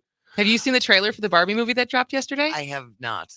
Jane, it looks hilarious. It looks great. I mean, the fact that Noah Baumbach and Greta Gerwig wrote it and she's directing, and the cast, I made people watch it. Yeah. I'm gonna go see it, and we're gonna go see John Wick 4 this weekend. I can't wait. There's a lot of good movies coming out. We're not in the no sour haha fun time power hour yet, but we started there. So his character's name is Carl Nargle. It's a good name. Yeah. It's a good name. All right. Well, I want to have room for people who want to keep talking about the election, because obviously there's still a lot to unpack. And I think to a certain extent, questions, maybe there was no answers. Like, there was one answer as far as who won or who didn't. But as far as where we go from here, certainly there is a lot yet to be seen. You know what was interesting? So when we got at 9 p.m. last night, I jumped on a Instagram Live with friend of the show, Dan Schaefer. I watched. Nice. And he made, because like there is now this in this time period, because Janet Protasiewicz does not get inaugurated take the bench until August 1st. And he ended last night on a personal note, he being Dan Schaefer, on how this, when he writes, he tries to make his writing about the things at hand and not about, it's not about him. But he told a story, and I think it's indicative of saying, like, there's a lot that can still happen in the next time period while there is still a 4-3 majority of a conservative court, including, if you think back to 2020, Dan Kelly lost handedly for the first time. And within 2 weeks, the Wisconsin Supreme Court, even though he was on his way out, when they had a 5-2 majority. Yeah. And Hagedorn voted with the Liberals to knock down the stay-at-home order. And within that same, I think 2 days prior, Dan said that he and his wife had just found out that she was pregnant with their second child. And that hurt so badly to know that the Wisconsin Supreme Court had just disregarded the safe and healthy, like the safety and the health of so many people in Wisconsin, including people who did not know we didn't have a vaccine. We didn't know the ramifications of what COVID was going to do. It was still, if you think about it now in context, middle of April was such a short period of when it started to how long we dealt with, I mean, safety issues. Yeah. And so for him, and so I think there is something to be said as far as there's still a 4-3 conservative majority until August. Nothing has changed overnight. No. Yeah. So they can still pull off some shenanigans. Depending on what lands in their lap, as far as for them to make a decision on before August. And I don't know what their docket looks like, but it's just, this is not an overnight change. No, not at all. Not at all. 844-967-2789. Taking your calls and your texts for your reactions after last night's election. 920 checking in Winnebago County. I was disappointed. Conservative Scott Wald, who brought a firearm into a courtroom, beat Lakeisha Haas for circuit judge. Also, the more conservative mayoral candidate in Oshkosh won, which really shows how unappealing Dan Kelly was. But at least Winnebago County and the whole of Fox Valley went for Janet. I will say this. In Dan Kelly's concession speech, he only said Constitution 4 times. And I want to a shout out to my friend Nina Martinez in Madison, who won her. Oh, I know her. She ran for something? She ran for she's alder a comedian. person. She's an older woman. She's an older woman in Madison. She's the first trans older woman. However she wants to be the title, I don't care, but I love her. She won last night. And also in Kenosha, even though I don't have children, I have no children, and then therefore none in school, beat back a very right-leaning school board person who candidate. Thank you. God, I don't know what's wrong with me today. None of us slept much last night. Yeah. Beat him back. Who was like, I'll ban books. I will. We will not teach CRT. We will not do all. And there's just thank you, Kenosha, for the good work. I love this text from the 414. I was so nervous yesterday. I made 2 dinners. What were they? We'll have to find out. Text back. We want to know what were the 2 dinners. Was one Mexican and one like a casserole? How different were the two dinners? Did you mix ingredients and just use what you had? I have so many more questions. If That you're will going be to the throw 1 that, o'clock hour. That's the 1 o'clock hour. What did you make for dinner last night with your two meals? And But I that is a great text. And the texter also says, I hope that years of Walker Voss being lied to, 1849 ban, PFAS, and the growing awareness that Wisconsin GOP only caters to billionaires may finally be changing minds. Yeah, 844-967-2789. We'd love to hear from you too. Text or call that easy number. It's just, I mean, yeah, you think about it. A billionaire walked into this state and tried to become our governor, and we said no. Those three, I mean, it's yes, there is work to do. Can't sit around, eat cake, and party too long, but It's encouraging. I mean, It feels hopeful, and it feels, I mean, it's certainly, I think what Joe was saying as far as cannot loosen up or lighten up. And certainly this show's still going to be here every day. Still going to make videos every day. I feel like that's on the docket this afternoon, is to go try to summarize what Joe said as far as what does a 2/3 majority in the Senate actually mean? Because I think a lot of people have that top of mind. But as far as at least capitalizing on the momentum and the engagement and people feeling like we're turning things around ever so slowly and trying to reject extremism, because it's not that we can't compromise.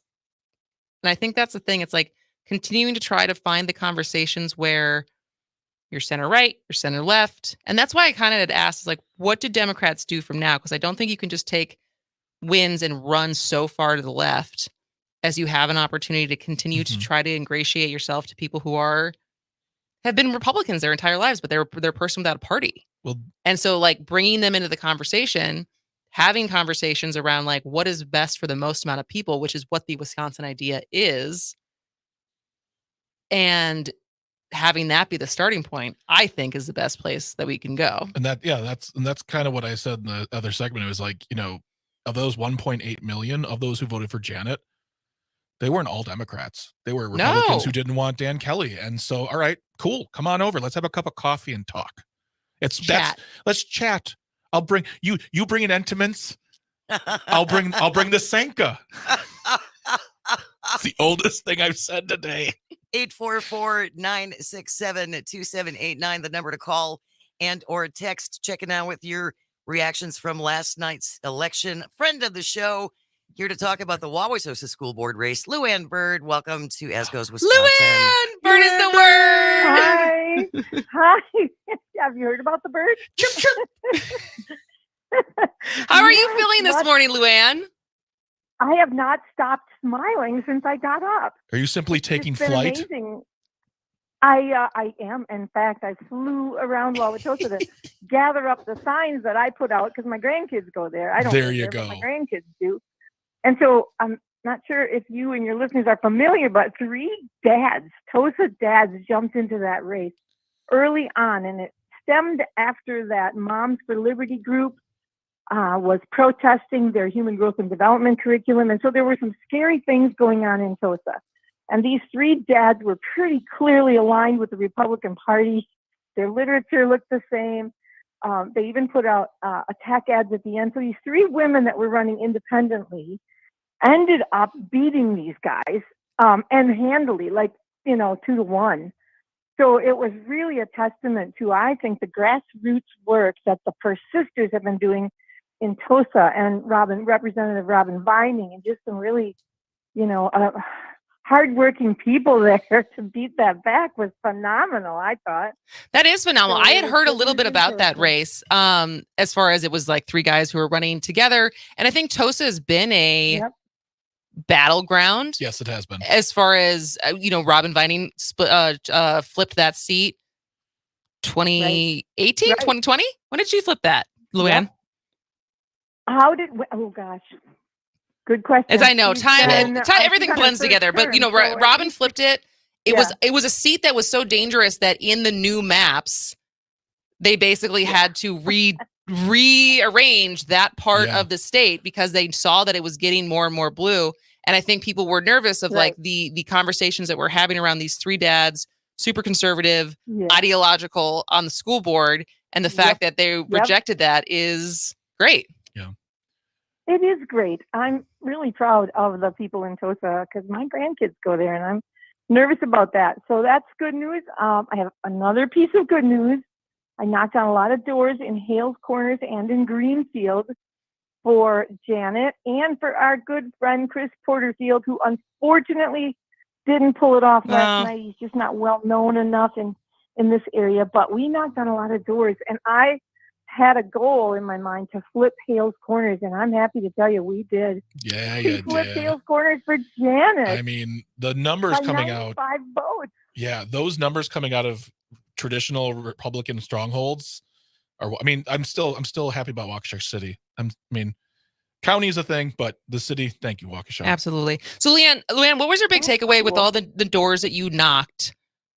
The sentiment that you were hearing from people that you feel like carried over into what we saw with turnout and the election last night. Like, what was motivating people? People were concerned about women's rights. They were concerned about the gerrymandered lines.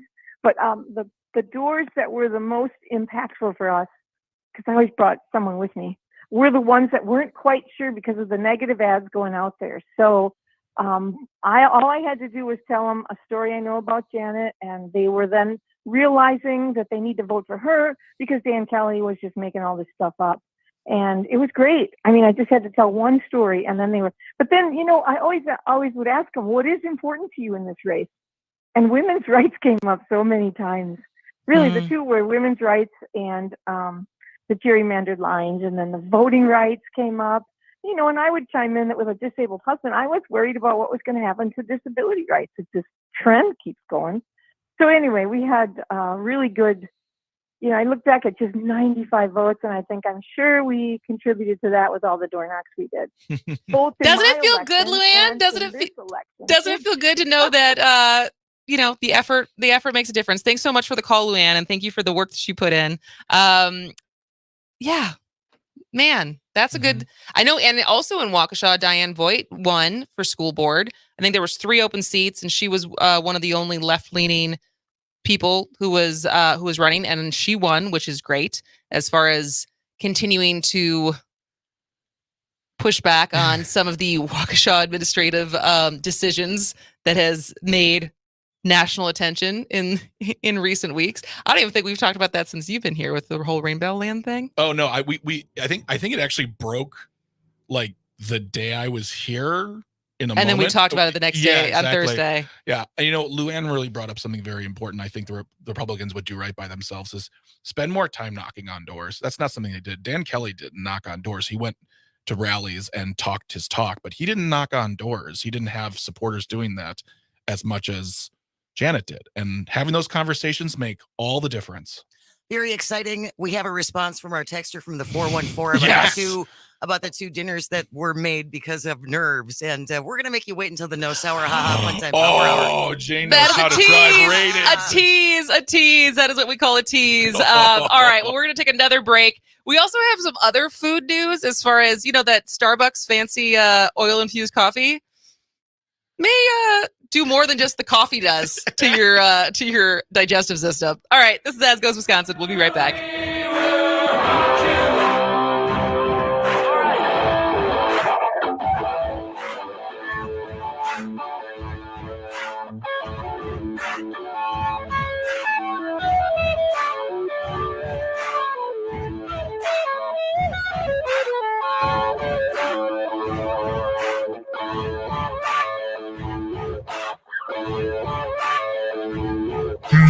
This is so good. Why are you eating so much popcorn? Well, I'm making a difference for Wisconsin schools, and I was able to easily shop online. I mean, it does look yummy. OMG, you've got to try this cheddar jalapeno. It is good. Oh, and I ordered a bunch of other gourmet flavors, chocolate delight, cookies and cream, and even dill pickle, delivered to my door. And I help Wisconsin schools in the process. Go to the Wisconsin Popcorn Shop at civicmedia.us/shop. That's civicmedia.us/shop. And order now. The shop closes April 10th. Don't you deserve a job you love? Civic Media is preserving hometown radio, broadcasting from main streets across Wisconsin, and we're hiring radio advertising sales professionals to join our rapidly growing network of local radio stations. If you have a connection to your community, prior sales experience, and want to earn an outstanding living where you and your hard work is appreciated, you should apply right now.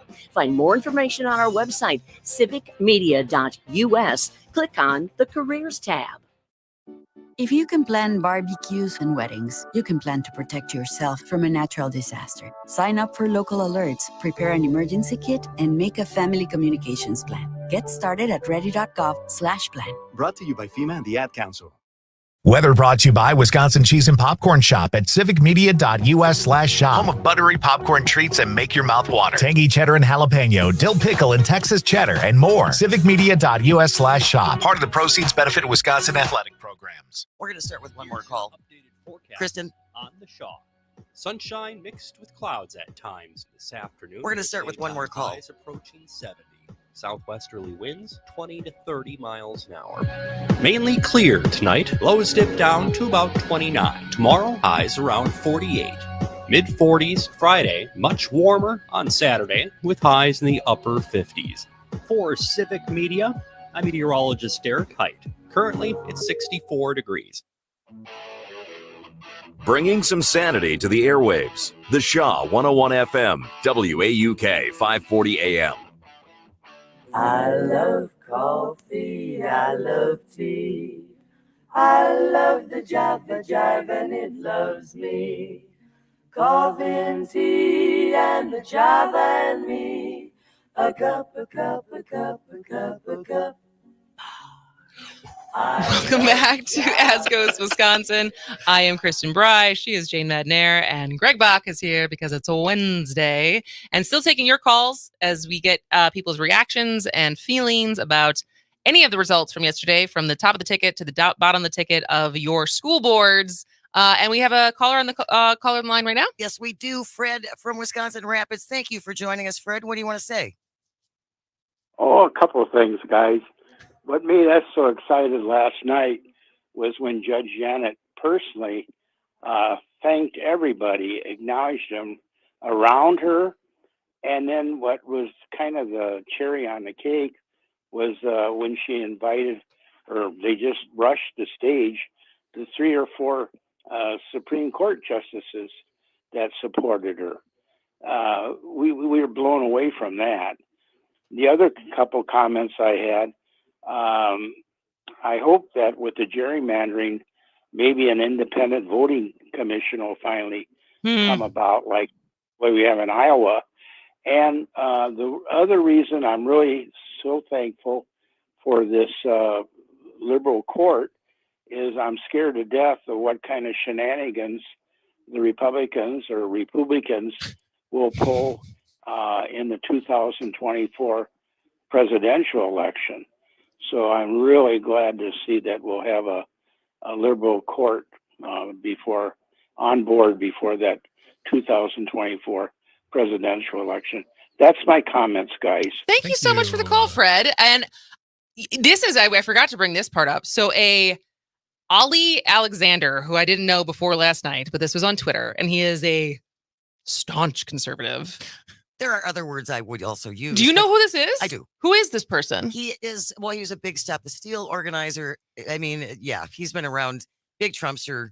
He's been around a while. So he tweeted something that then started getting screenshotted. I don't think he deleted it, but I saw it as a screenshot, and someone saying the quiet part out loud, because he tweeted last night, "We just lost Wisconsin Supreme Court. I do not see a path to 270 in 2024. Whoa. Meaning he saw the path to 270 in 2024 through Wisconsin because of a conservative-leaning Wisconsin Supreme Court. Not because they would win the votes, but because they could potentially overturn the election like they tried to do, and we were one Supreme Court justice vote away from doing in 2020. They could help with the shenanigans. But I was, again, sometimes I think some of these true believers, and it was interesting. I talk a lot about the echo chamber, right? of like trying to keep myself from getting too stuck in it. Yeah. Of going outside and touching grass, as the kids say, and not assuming that the reality that I hear back online, in my social groups, even on this show, is reality. And I think that was so this whole world, even that whole word in concept even came up post 2016 of so many people, so many Democrats, so many left-leaning people who just assumed Hillary was going to win and did not realize the different pockets and huge parts of the country that Trump's message appealed to them. And I almost wonder if it's switched now.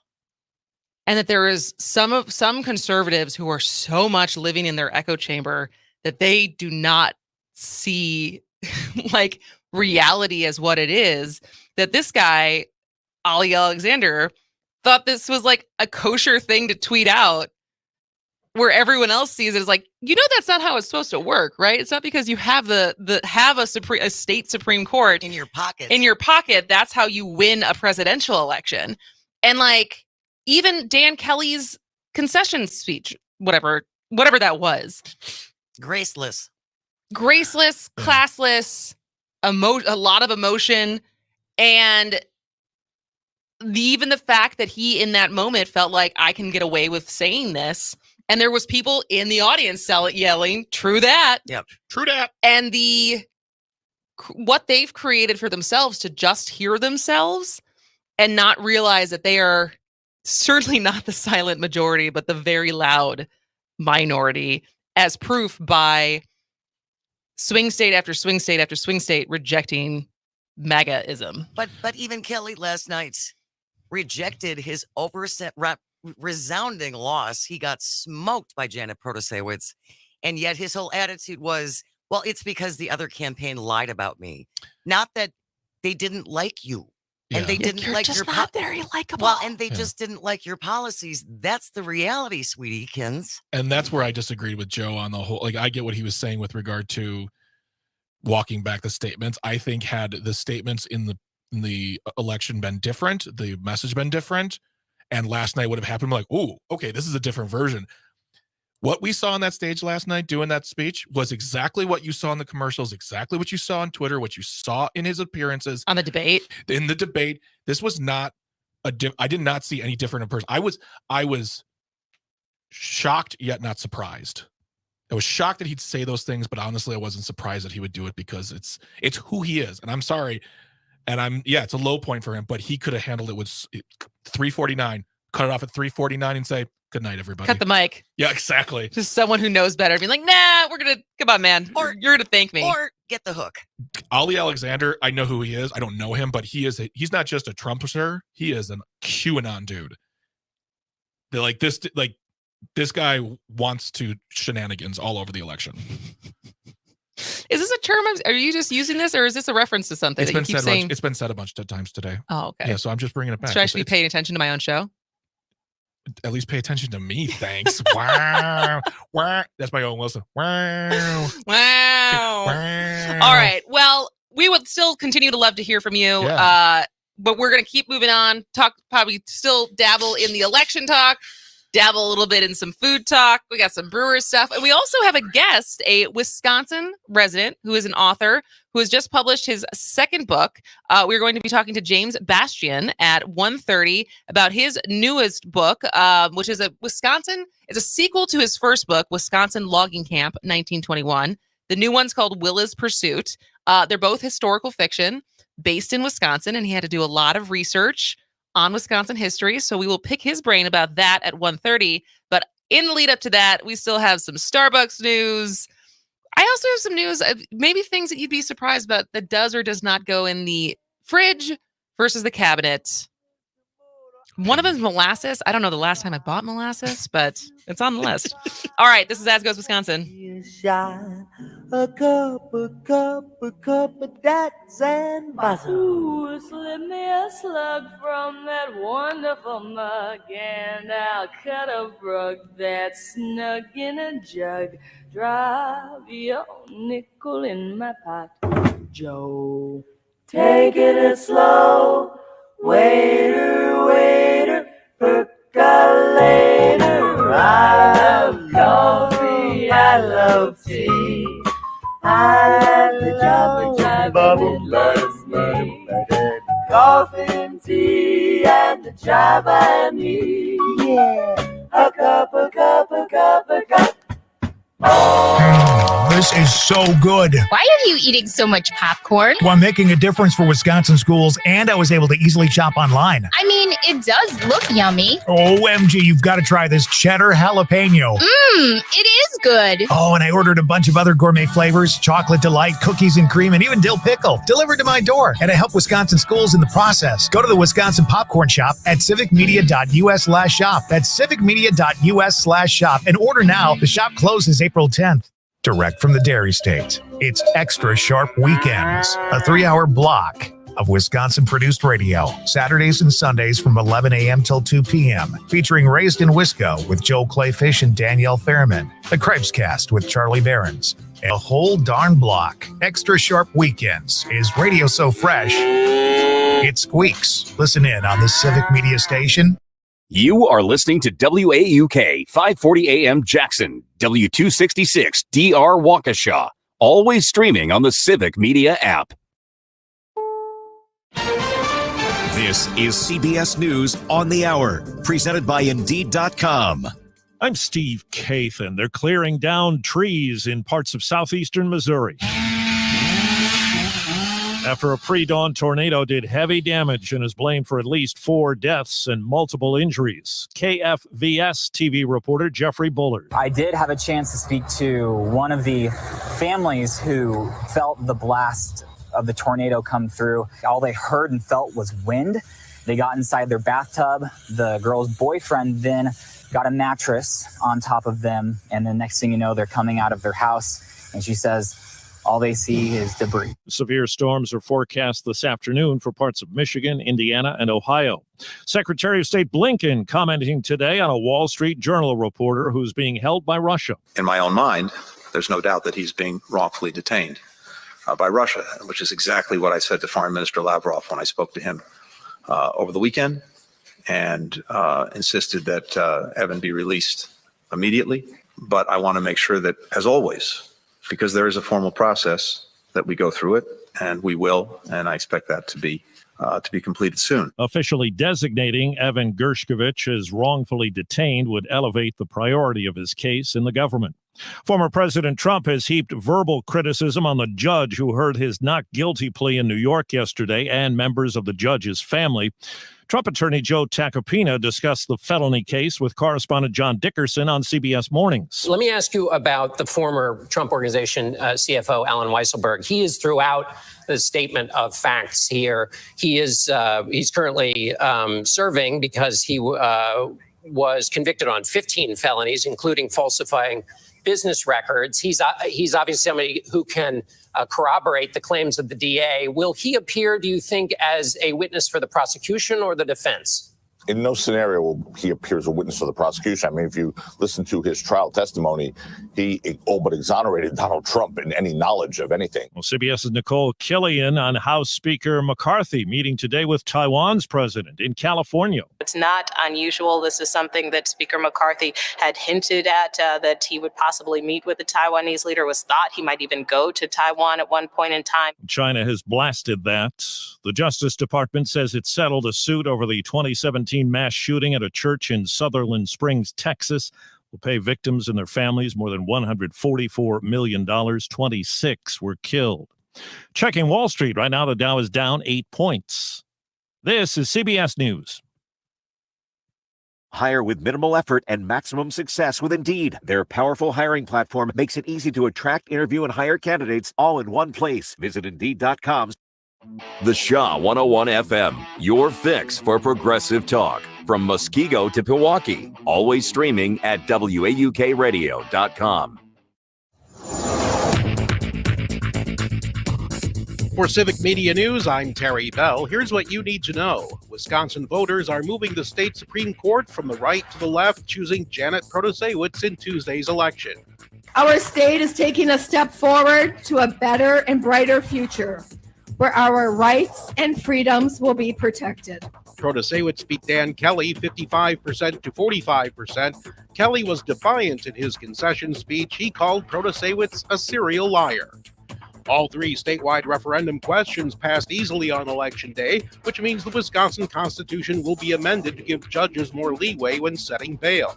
The amendment has been in the works for years, but gained momentum after the Waukesha Christmas parade attack. In sports, the Bucks beat Washington last night. The Brewers and Mets play today. I'm Terry Bell, and this is Civic Media News.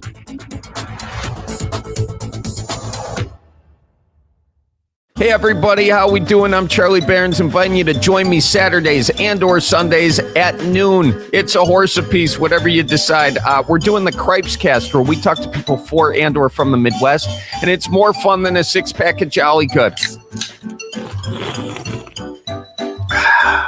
Okay, the pride of Random Lake, that Jolly Good is. Anyway, it's on your Civic Media station and the Civic Media app. And do me a favor, tell your folks I says hi. Okay, real good. The Shaw 101 FM, Brookfield's choice for news talk radio. Streaming 24/7 at WAUKradio.com. If you're living with chronic pain and have yet to find relief, Select Pain Care of Milwaukee may be able to help. Select Pain Care specializes in helping those that have had their pain for more than 6 months and have tried 3 or more healthcare providers with minimal relief. Find out if Select Pain Care can help you. Call 414-939-5045. That's 414-939-5045. Or log on at selectpaincare.com. We're rolling out the red carpet for all area musicians to be a part of Hoozles at the Lakes Rise to Music competition this summer. If you're an artist who believe you have real talent to share, you're invited to check out competition details. Then sign up for the second annual Rise to Music at HoozlesRiseToMusic.com. Registration is open now. Brought to you by Hoozles at the Lakes, your local civic media radio station, WisCountry 105.5 WIRI and Max Inc. Radio.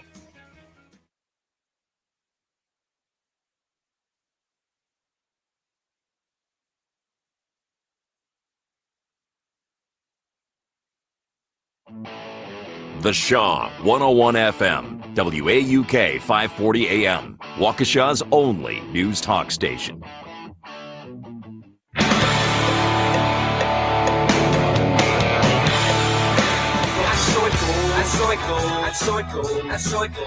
Holy crap, Janet.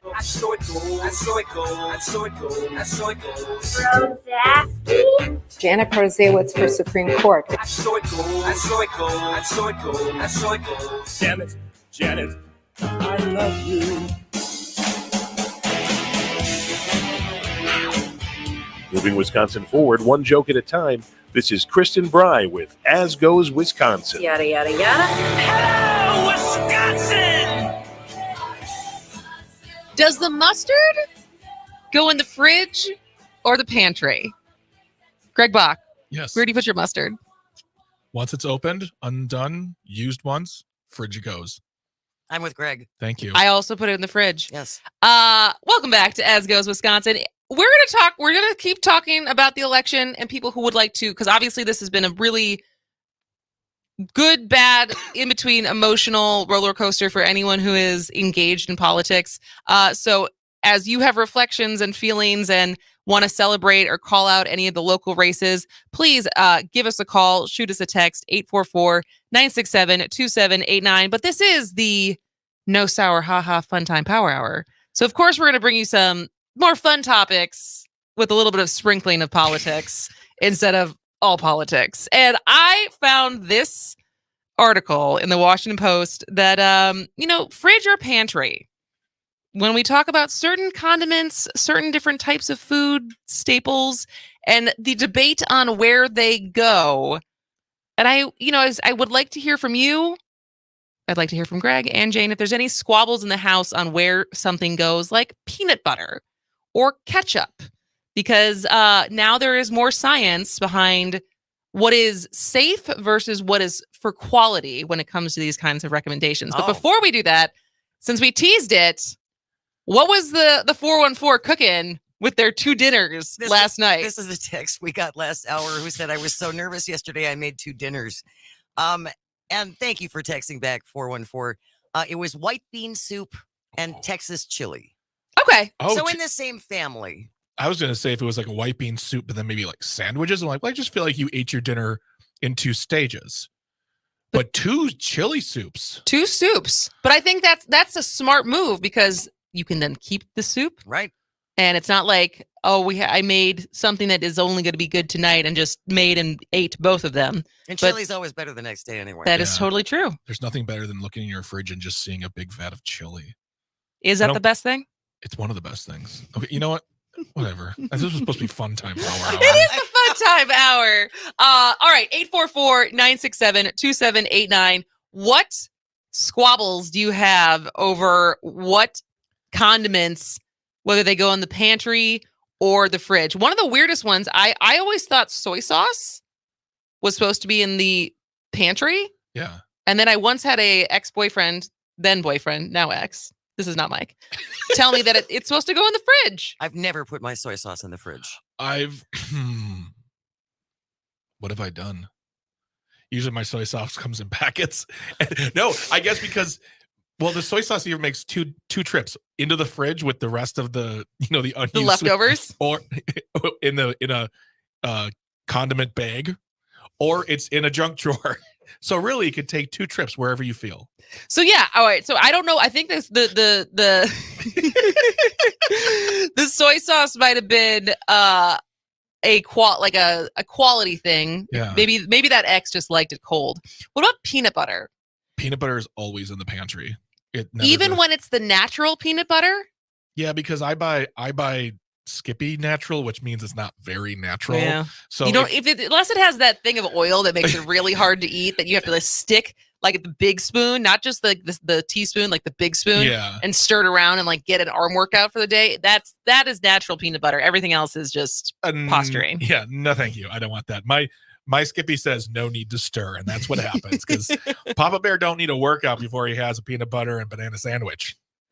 Well, what else? Is there anything else that you feel like needs to go in the fridge that you'd be surprised to learn that actually goes in the pantry? I am married to a person who leaves the butter out all the time. There's always we leave butter out. Yeah, and I don't have a problem with it. I don't care either way. Just in my head, it was always butter should be in the fridge, but we have a thing. We like unused butter is in the fridge, but we always have a stick of butter in a butter thing with a little butter knife on top of it.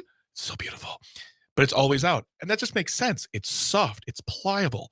It gets on that bagel. Doesn't rip up the bread. I know. That is one of the most frustrating things in life is when you get to a nice restaurant and there's hot bread, really good bread, and they bring you out rocks of butter. And you're like, what? By the time this butter softens, the bread is going to be cold. This sounds like how have you not thought this through, restaurants? Wow, we just stumbled onto a Seinfeld episode. I went to a restaurant once and I asked for do you have any room temperature butter? And she said, you can hold it in your hand for a little bit. I was like, I feel like that's the perfect customer service answer because it's true and rude all at the same time. So I feel like peanut butter goes back and forth. I think because what this is saying, this is from the Washington Post. And so it says a lot of guidance surrounding condiments revolves around quality versus safety. And so the idea is to prevent the fruit from deteriorating, whether that means separation, so about like the oil and the peanut butter. Off flavors or spoilage. That's a good word. I love that spoilage. word, I was quick side note back to the election for a second. Someone had sent me a nerd alert of these 4 guys who were analyzing all the results last night. And one of them just kept saying the word slippage and slippage in the WOW counties. And I was like, this feels like you should be using a different word. this election just got sexy. This feels very Janet Jackson, circa Super Bowl nipplage. All right, but here's some of the ones that so peanut butter is a low water activity product that is commonly stored at room temperature. It does not require refrigeration. So that is settled. Good to know. Mustard. You both, I guess all of us would be surprised to know there are no ingredients in mustard that spoil. Really? It is not necessary to refrigerate. Yeah, I'm still going to do it. I've always done that. I've always done it too, but it specifically recommends refrigerating Dijon and horseradish mustard to preserve their distinct flavors. Oh. But it is not as far as it's going to go bad and make you sick. Oh, all right. So there you go. Now, this is probably a good one for my husband. Are you a ketchup fan? Not huge, no. Are you a ketchup fan? Depends on the food. Like, I'll throw it on some things. See, this is my natural reaction. Have you heard this story about my husband with ketchup? This is great. Okay. I feel it. Yes. I know. I've not heard it. Tell me, please. So I've I'm in. said this story. We matched on Hinge, which is how we met, but we did it about 6 weeks before I'd actually moved to Milwaukee. When I was like, I'd said on Hinge that I lived in Milwaukee, but I didn't actually live here Oh, yeah. yet. I remember that part, you liar. And so we were texting and talking for a long time before we finally met in person. And about a week into texting back and forth, he texts me, "What are your feelings about ketchup?" That's important. Very weird question Nope, to it's ask. important. It's a deal breaker, It's man. important. And I was like, I think it was a similar reaction as you. Like, it's good on fries. Like, it is a condiment that I enjoy with the appropriate foods in an appropriate amount. Yeah. Onion rings up in a pinch, you know. There's pictures of this man just squirting ketchup into his mouth. That sounds like a problem. He has in his glove box like a stack of napkins and a handful of ketchup packets. I have napkins, but not ketchup packets. And so the running joke, my mom for Christmas every year gets him like huge things of like Costco size ketchup. And they get used. They certainly get used he puts ketchup on white rice. Okay. Like, No. it is See, next level. I put ketchup on a hot dog because there's something nostalgic about it. But like fries, hot sauce. Eggs, Oh. hot sauce. Grits, hot sauce. Oatmeal, hot sauce. I don't put ketchup on anything, I think, besides hot dogs. Or brats, like a tube-based meat delivery system. That's where the ketchup goes. And if you're listening in Chicago, yeah, I put ketchup on a hot dog. Deal with it, you freaks. All right. Well, just now that we've gotten the ketchup story out of the way, but refrigeration will maintain the best product quality after opening. But here is the caveat. Consume ketchup within 6 months of opening, which is not a problem for Michael Sampson, but for everyone else who holds on to that bottle for a year and a half, you're like, I want to get him a specially made bottle of ketchup that just says on the label, "Hey, Mike, take your time." It's like, it's to the point where people, when they go to Canada, they bring back like the ketchup flavored chips that you can only get there. Yeah. And he finds Why them do we delicious. not- like, you see these ridiculous flavors, and you're like, why is that not here? I feel like like Hardee's alone, their food denotes we should have ketchup flavored potato chips. Yeah. Like, our food is based on a dare. Seems like this is amazing. Why don't we have this? All right. Hot sauce. Where do you keep your hot sauce in my bag? We keep hot sauce in the fridge, and I don't even know why. I don't think you need to. But yeah, we don't. We have it in the fridge. We have like 9,000. Are you a hot sauce house? I have some. We have some hot sauce. It's in the pantry. All right. So hot sauce is okay at room temperature, but better maintains quality when refrigerated. So there you go. You're both right. Molasses. This is the one I've been waiting for, folks. When was the last time you bought molasses, Jane? I've used it in baking, but it's been 10 years. I bought it in 1895 to help slow the bugs on the tree. If you put molasses in the fridge, it's never going to move. Yeah. I completely agree. I also don't know, like maple syrup. I don't know the last time I ever had molasses, but its high sugar content makes it a low water activity food, making refrigeration unnecessary and maybe cumbersome. It's one of my favorite sayings. That guy's moving slower than molasses in January. Jeez, you'd have to get a pickaxe to get it out of there if you refrigerate molasses. And the last one, which I've only ever bought this product when I was trying to do the 40 under 40, not the 40 under 40. The that is the Like a news article. Milwaukee Business Journal. No, the whole 30. That's what I'm thinking of, which is where you cut out like dairy. Oh, I forgot about that fat. Whole grains, not whole grains. You like everything. You cut out most food, and you have to cut out dairy so you don't have butter. And the replacement is something called ghee. Jane looks to be bewildered. That sounds not appetizing. That's what you wear when you're doing karate. So it's a real bear to deal with, I guess, when it's refrigerated. So if you are a ghee fan, which is a form of clarified butter, it is okay to store at room temperature, just like your real butter. As long as you put in a little sweet butter dish from your grandmother like we do. I'm in no danger of eating ghee. All right, we'll be back in a minute. We're going to talk about the Brewers and their winning streak. This is As Goes Wisconsin. Creamy peanut butter, chalky peanut butter. Well, I went to a dinner and I was your baby. Peanut butter. Oh, well, I took a big bite and it stuck to my teeth. This is so good. Why are you eating so much popcorn? Well, I'm making a difference for Wisconsin schools, and I was able to easily shop online. I mean, it does look yummy. OMG, you've got to try this cheddar jalapeno. It is good. Oh, and I ordered a bunch of other gourmet flavors, chocolate delight, cookies and cream, and even dill pickle, delivered to my door. And I help Wisconsin schools in the process. Go to the Wisconsin Popcorn Shop at civicmedia.us/shop. That's civicmedia.us/shop. And order now. The shop closes April 10th. If you're grilling this weekend, be sure to have plenty of Artisan Hearth buns and rolls on hand. Fancy equipment and secret sauces are great, but once you've mastered the basics, it's all about the bun. Your perfectly grilled burgers and hot dogs deserve the best, and with several varieties to choose from, including Wisconsin brat buns, gourmet brioche, French, and onion rolls, the bakers of Artisan Hearth have the buns and rolls your family will love. Artisan Hearth, locally baked, delivered fresh daily. You care for the house, the kids, and our future. A Shiro's day is never done. So let's start saving a little more now. Get free tips to help boost your retirement savings. Visit aceyourretirement.org. Brought to you by AARP and the Ad Council. It's easy to listen to your favorite local radio station anytime. Download the Civic Media app from the Apple or Google Play Store, then listen live or whenever you want from anywhere for free. Here's your updated forecast. And Dave in the Shaw says we're back. Sunshine mixed with clouds at times this afternoon, with daytime highs approaching 70. Southwesterly winds 20 to 30 miles an hour. Mainly clear tonight. Lows dip down to about 29. Tomorrow, highs around 48. Mid-40s Friday, much warmer on Saturday, with highs in the upper 50s. For Civic Media, I'm meteorologist Derek Height. Currently, it's 59 degrees.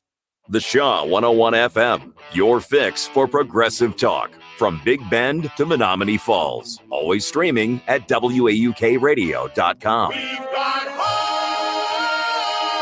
All you really need is heart. When the odds are saying you'll never win, that's when the green should start. Now you're getting the idea. We've got hope.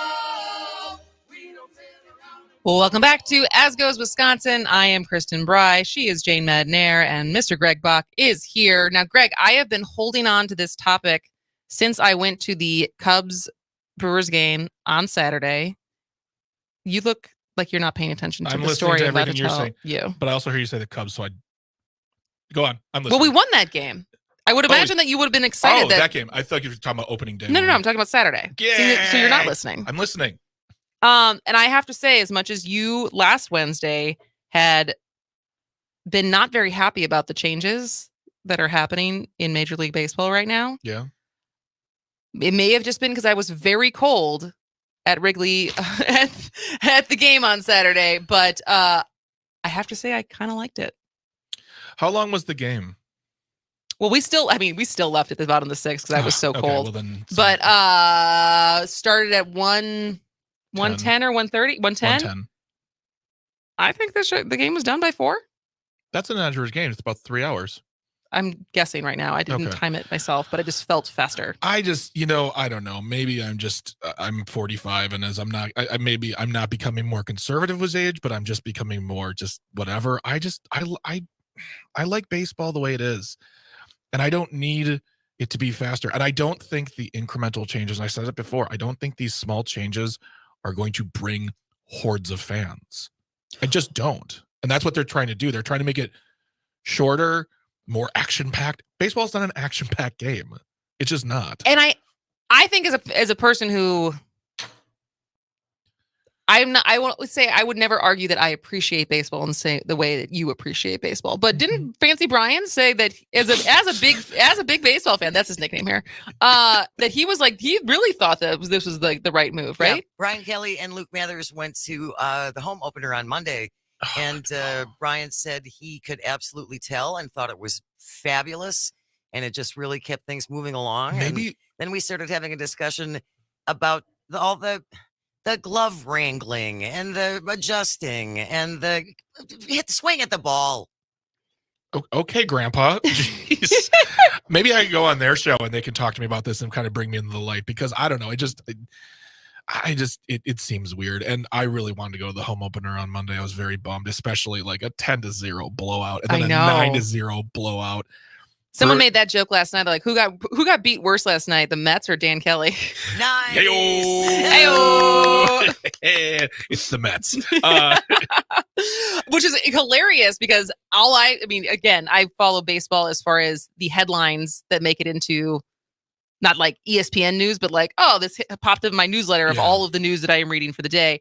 And the fact that that billionaire hedge fund guy spent $370 million on the Mets this year, only to get smashed by our little team right out of the gate this season. I was like, well, that feels good. Yeah, I mean, that says a lot for a team that cut their payroll by $1 million this year from last year and is still far below the MLB league average, which is about $100 million. I mean, it says a lot. The fact this is where I want it to go. I really do. I mean, we've got Christian Yelich, and Christian Yelich going to pop one of these days. We spent so much money on him, and we are going to lose Corbin Burns because of the arbitration thing. It's just, I'm remaining optimistic, but I'm not going to be surprised by anything that happens. We're sitting at the top of the division right now, of course, but there've been 4 games played. But the fact that we beat the Cubs and we beat the Mets so handily, I mean, okay, we got some power. But then again, the Brewers always come with power in the beginning, and somewhere around the break, they're like, we're going to go to lunch. And it's going to hurt the rest of you. I'm going to make a chili, and then I'm going to make a white bean soup. Eat them all at the same time, and then try to bat. Oh, my tummy. Well, here, I saw this on TikTok, but someone was making the argument that I'm just going to be honest when I see things on TikTok, because I do not want this app to go away. That's fine. So I'm going to be honest with the interesting information that I gather from it, which I saw someone who made an interesting point as far as the MLB thinking that these changes are what's going to bring people back to the game. And his point as a baseball watcher was like, no, it's because you make it really hard to watch baseball. In that, like, a lot of the cable packages you get like 27 out of the 30 teams. So you're like, but I really care about watching the Atlanta Braves. It's like, well, you don't get that one. No, sorry. That's a complaint I hear every single season. I pay for this package. I can't watch my team. I'm paying good money. I can't watch my team. That's craziness. Baseball, I'm sorry, and this is another old man opinion. If the game is sold out or above a certain amount, it should be on a station that's accessible by the people. And I mean, listening to baseball is great on the radio, but I ain't got time for that. Like, I'll watch a game, but like listening on the radio, I am all over the place then. Things are happening, and I'm not listening to Bob Uecker. But yeah, yes, it make it hard to watch it, and it with every year it changes. Oh, this year it's on Bally's. This year it's on FS1. Mm-hmm. This year it's on Prime. This year, come on. Oh, it is on Prime. It's Amazon bought the rights. I think so. I think there's some baseball on it, but like that's the thing is every year it's different, and every year you're asking me to shell out so much money, and just to say you can't watch this game. I want my money back. Let's get yourself a ballpark pass, friend. $37 a month. Go to every game. Go to every game. Yeah. When's the first? So you haven't gone to a game yet. I haven't this gone season. I'm not scheduled to go to another game until next month, but I'm going to try to get to one maybe next. Well, week. you know that all season long we're giving away tickets, so maybe you can listen to the show one day and call in. No, thank you. Hey, I've started listening to the show. I just haven't bragged about it. Okay. I haven't bragged about it. I texted you. The joke being that Greg Bach does not listen to our show when he's not on it. I texted you one day as a response to something you all said on the show. It was very sweet, I thought, and you didn't respond back. So whatever. I said you were going to make him laugh, and you made him laugh, and whatever. Whatever. All right. When we come back, we have a guest here who is going to talk to us about his new book. James Bastian is here. We're going to talk about Willa's Pursuit. Stick around. This is As Goes Wisconsin. We've got heart. We've got heart. Miles and miles and miles of heart. Oh, it's fine to be a genius, of course, but keep that old horse before the cart. Who minds them pop bottles flying? The hisses and boos. The team has been consistent. Yeah, we always lose, but we're laughing cause we've got heart. We've got heart. WAUK 540 AM, Franklin's choice for News Talk Radio. Streaming 24/7 at WAUKradio.com. Hi, Jim. Well, hi. How you doing? I'm doing well. How are you? We are having a great time today. It's a good day in Wisconsin. Well, I hope I don't do anything to be an impediment to that role you're on. I don't think you will. I think this is going to be a very fun, interesting conversation. So you go by Jim instead of James? I do. I prefer Jim, yes. Perfect. And then did I butcher your last name or did I say it right? No, you said it great. Bastion. Perfect. Perfect. So then we'll come back in about 2.5 minutes. And pretty obvious, like I think maybe we'll start with what the first book was, since the second one is a sequel. Kind of the premise of the books, then talk about the research that goes into them and what kind of Wisconsin history is in them. And then we can talk a little bit about how you found your way into historical fiction writing and anything else you want to make sure that we cover. No, I think in a half an hour there's a lot there, and I will try to keep my answers succinct, so I only go on for 10 or 15 seconds, and so be comfortable just following up if I leave out the pertinent material that you were after. Yeah, we'll come back. We'll have you until 1:48, and then we'll have to let you go because we're going to close out the show with some promos and stuff like that. But when you come back, we'll come back at 1:33. We have till 1:48. Answer however you feel comfortable. It's a very casual, conversational show. And so no need to feel like you need to shorten a story. We want to, we're here to hear about you. Okay. Great. Okay. Great. All right. Well, then we'll come back in a couple minutes. Used by the victims, but Milwaukee County's Chief Health Policy Advisor Dr. Ben Weston says it's likely fentanyl was a major factor. The synthetic opioid is often mixed with street drugs, including heroin, methamphetamine, cocaine, and depressants. Anyone can stop at a Milwaukee fire station or truck and take home a Narcan Hope Kit for free. Those include Narcan, which reverses the effects of opioid overdoses, a rescue breathing pocket mask, and test strips to determine if the substance contains fentanyl. I'm Jane Matnair. This is Civic Media News. The Civic Media team would like to say congratulations. More than 200 Wisconsin businesses and nonprofits are receiving a free advertising campaign through our one-day $1 million advertising giveaway. If you missed out, our local sales team would still love to help you with your own campaign. Go to civicmedia.us and click on the sponsorship tab. Again, civicmedia.us and sponsorship. New and still growing, advertise today with the Civic Media network of radio stations.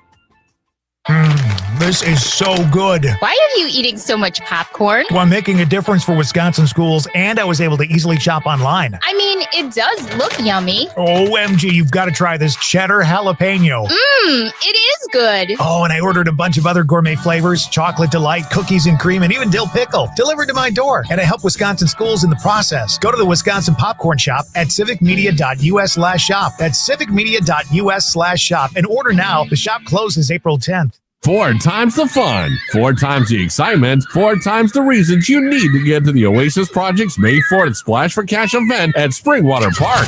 Join us for a day of fun in 45,000 square foot indoor water park, water slide, activity pools, game arcade, snack shop, 50-50 raffle, All right, I won. and 100 envelope wall. Go to oasisprojectwi.org/splash. That's oasisprojectwi.org/splash. Up North News Radio is Wisconsin's new choice for progressive talk about important state issues, from the team that brings you the news through social media, newsletters, and here on the radio. I'm Pat Kreitlow. Join me weekday mornings from 6 to 8 a.m.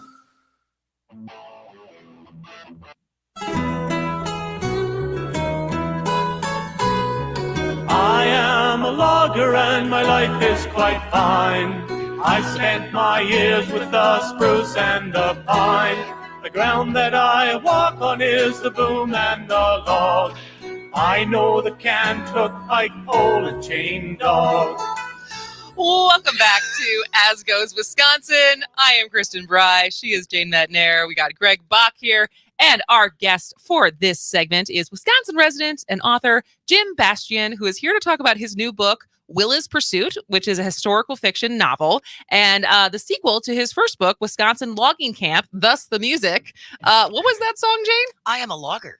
I Am a Logger. Our We were sway- we were very in sync with our swaying. Jim, we missed out. You'll have to sway with us on the way out. But welcome to the show, Jim. Well, thank you very much. I enjoy the show. I appreciate you having me on. Yeah, we're so happy to have you here. So let's start with the first book, since Willa's Pursuit is a sequel. What is the premise of Wisconsin Logging Camp 1921, and how much of it is just baked into the title? Well, the book is a historical fiction, as you referenced, and it deals with Wisconsin logging in 1920, and it follows the family of two immigrant families, one from Poland and one from England. And it is, I would say, 92% history. I originally started to write a history. That's what I wanted to write. And it was the catalyst to get me interested in writing and a historical book. Had to do with an article from an old Eau Claire newspaper in which the editor wrote about 3 loggers and a boy finding a petrified body in the woods. Well, I thought, who is this guy? What's he doing there?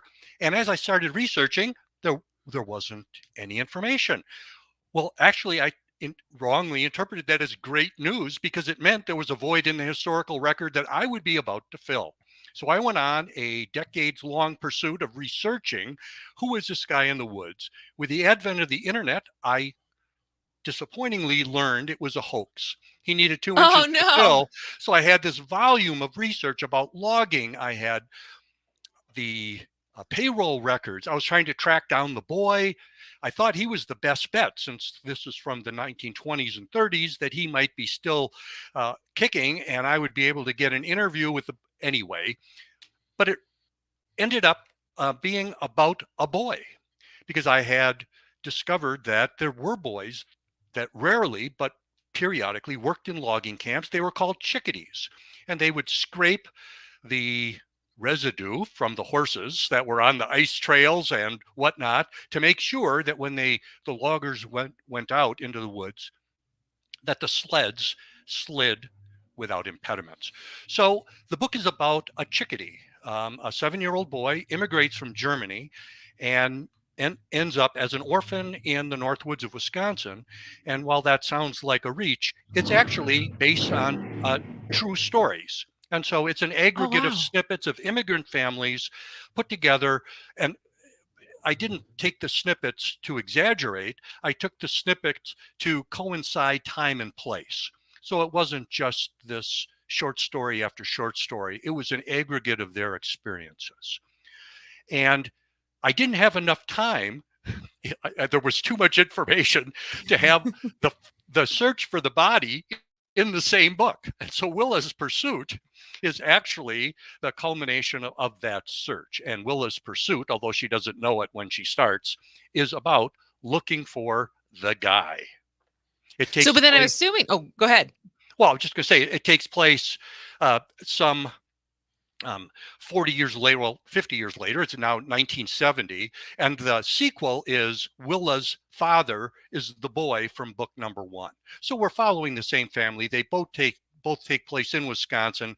So we're dealing with the same historical context, but different timelines, same family. We're talking to Jim Bastian about his newest book and his first book, Willa's Pursuit. And then the first book is Wisconsin Logging Camp 1921. So it sounds like so much historical research done for the first book. But then if you fast forward to the 1970s for the second book, what was the research that went into putting everything into context for that period?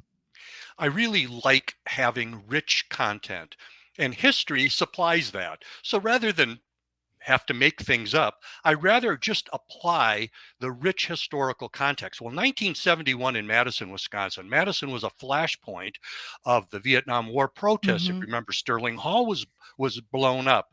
The society was trending quickly from June Cleaver and Betty Crocker to sex, drugs, and rock and roll. And Madison was a big part of that process.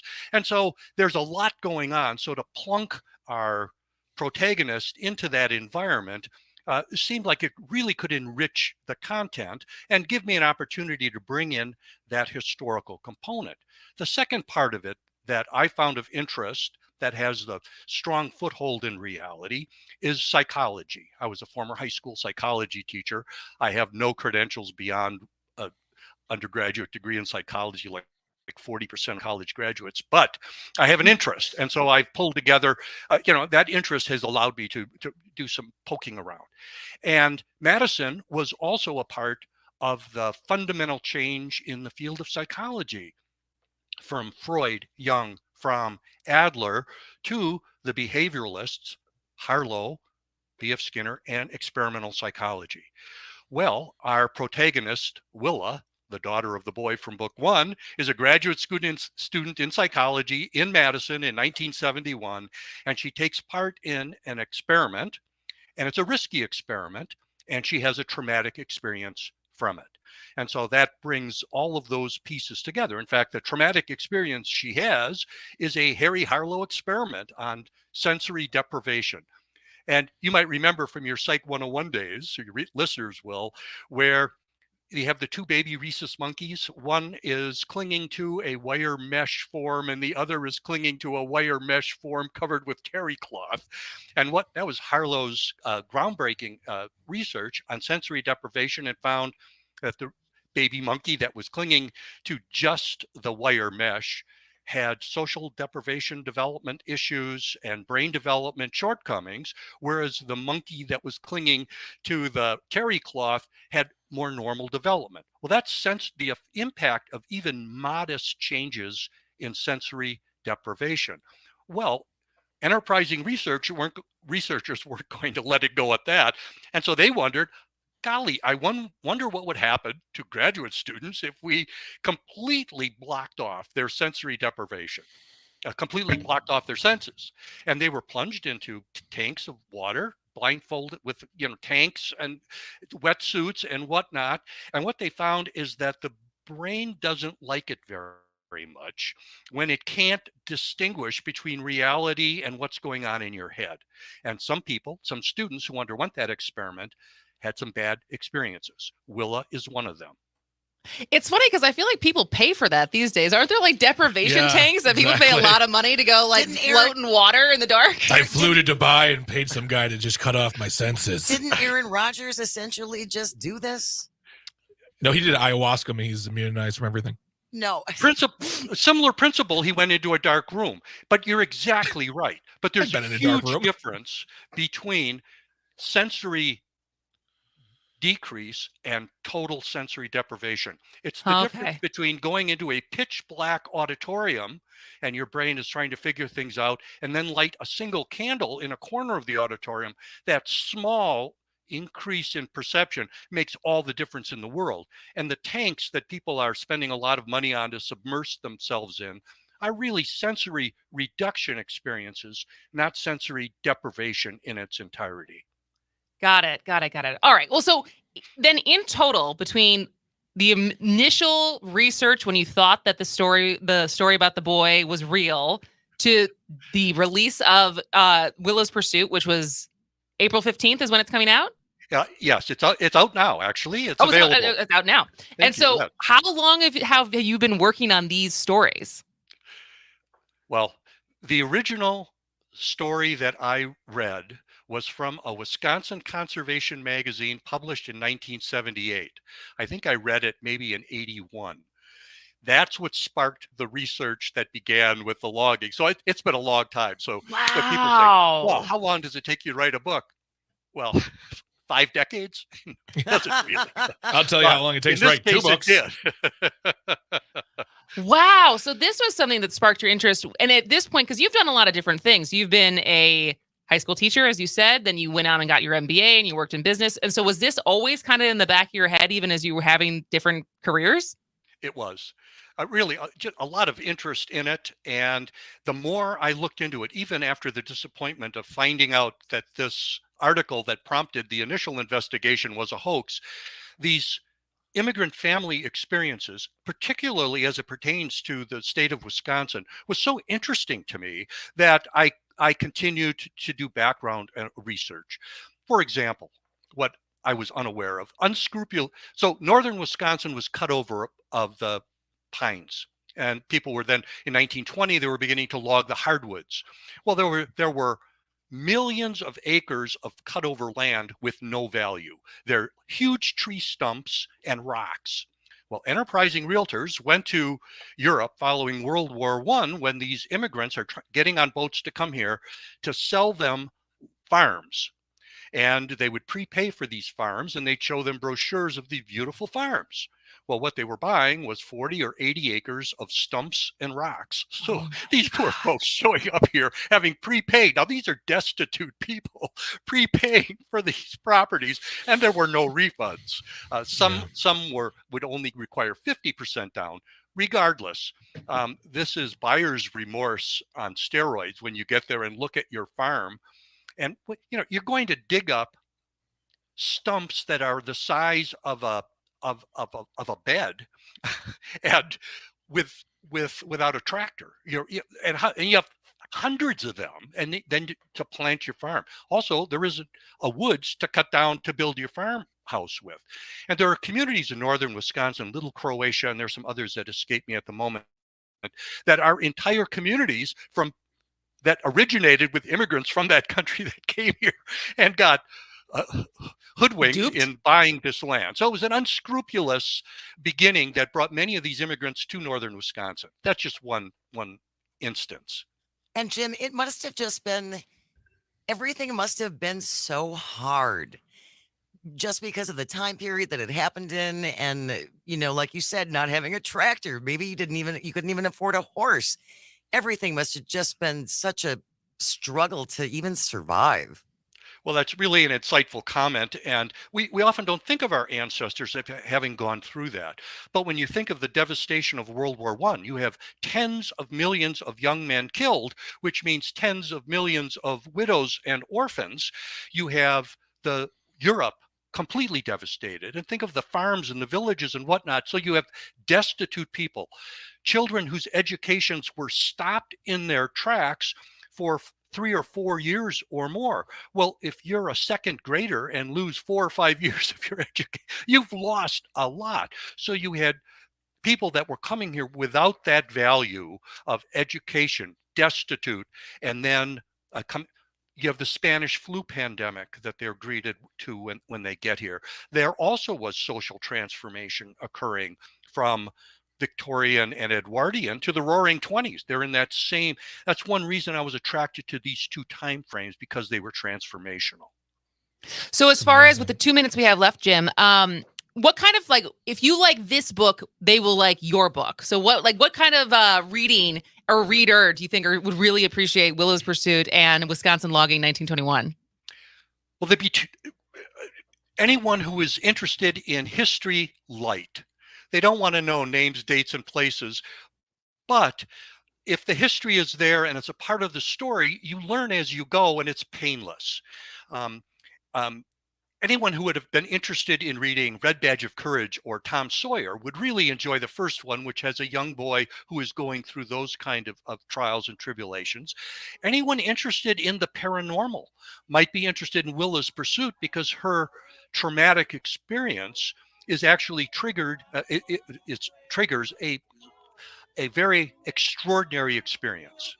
Awesome. Well, we will put both of those links for both books on our show notes for today. Jim, thank you so much for joining us today. They both sound super interesting. Well, thank you for having me. I really enjoyed the time with you.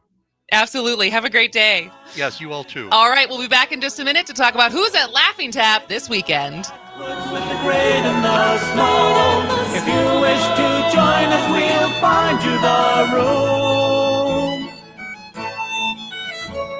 We'll strike up the fiddle if you sing the tune.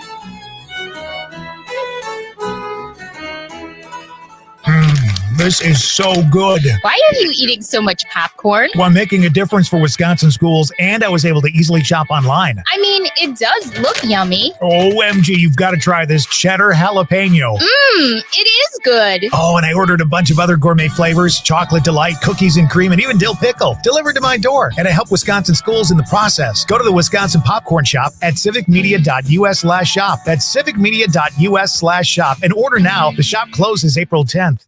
Hey, this is Matt from Design Garden. Remember when the internet was new? Back then, you had to leave your house to start a business. Companies used to pay programmers bags of cash to get online. Now, small businesses can get online with a Facebook business page, or Squarespace, or Google My Business, or WordPress. But which tools should you use? Can you afford to go down the wrong path? Design Garden uses modern tools to build your website the right way. Find us online at design.garden. Again, that's design.garden. You are never far away from your favorite radio station. We're always streaming on TuneIn and the Civic Media app. And if you missed your favorite show or game, listen to a podcast of it anytime on the app or our website, civicmedia.us. We stand on the shoulders of women who came before us. Women who fought for their own financial futures. And now it's our turn. Join us. Visit WeSaySaveIt.org and take control of your financial future by saving for retirement. A message from AARP and the Ad Council. Here's your updated forecast on the Shaw.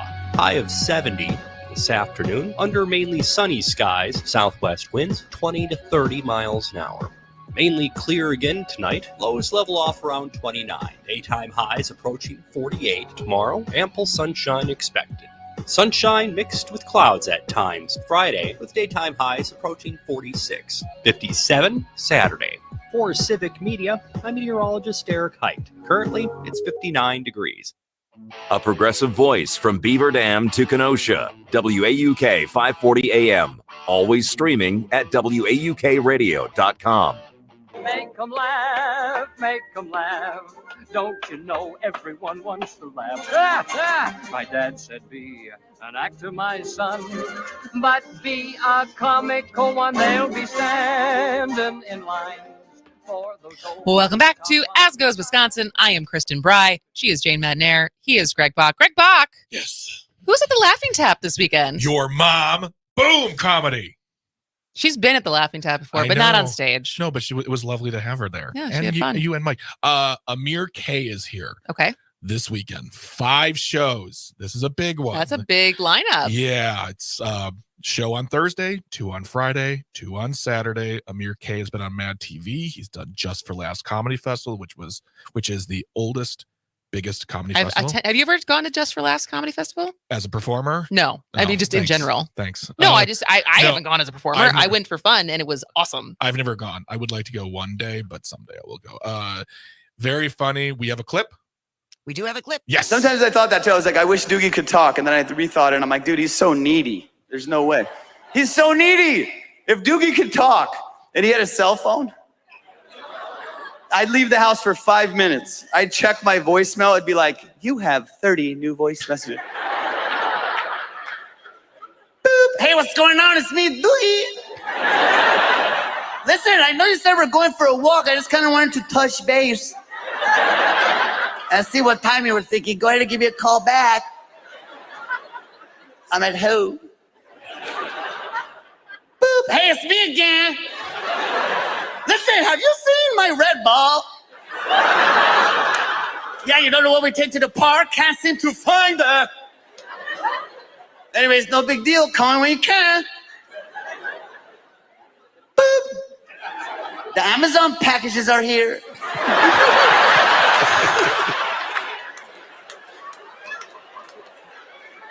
Boop.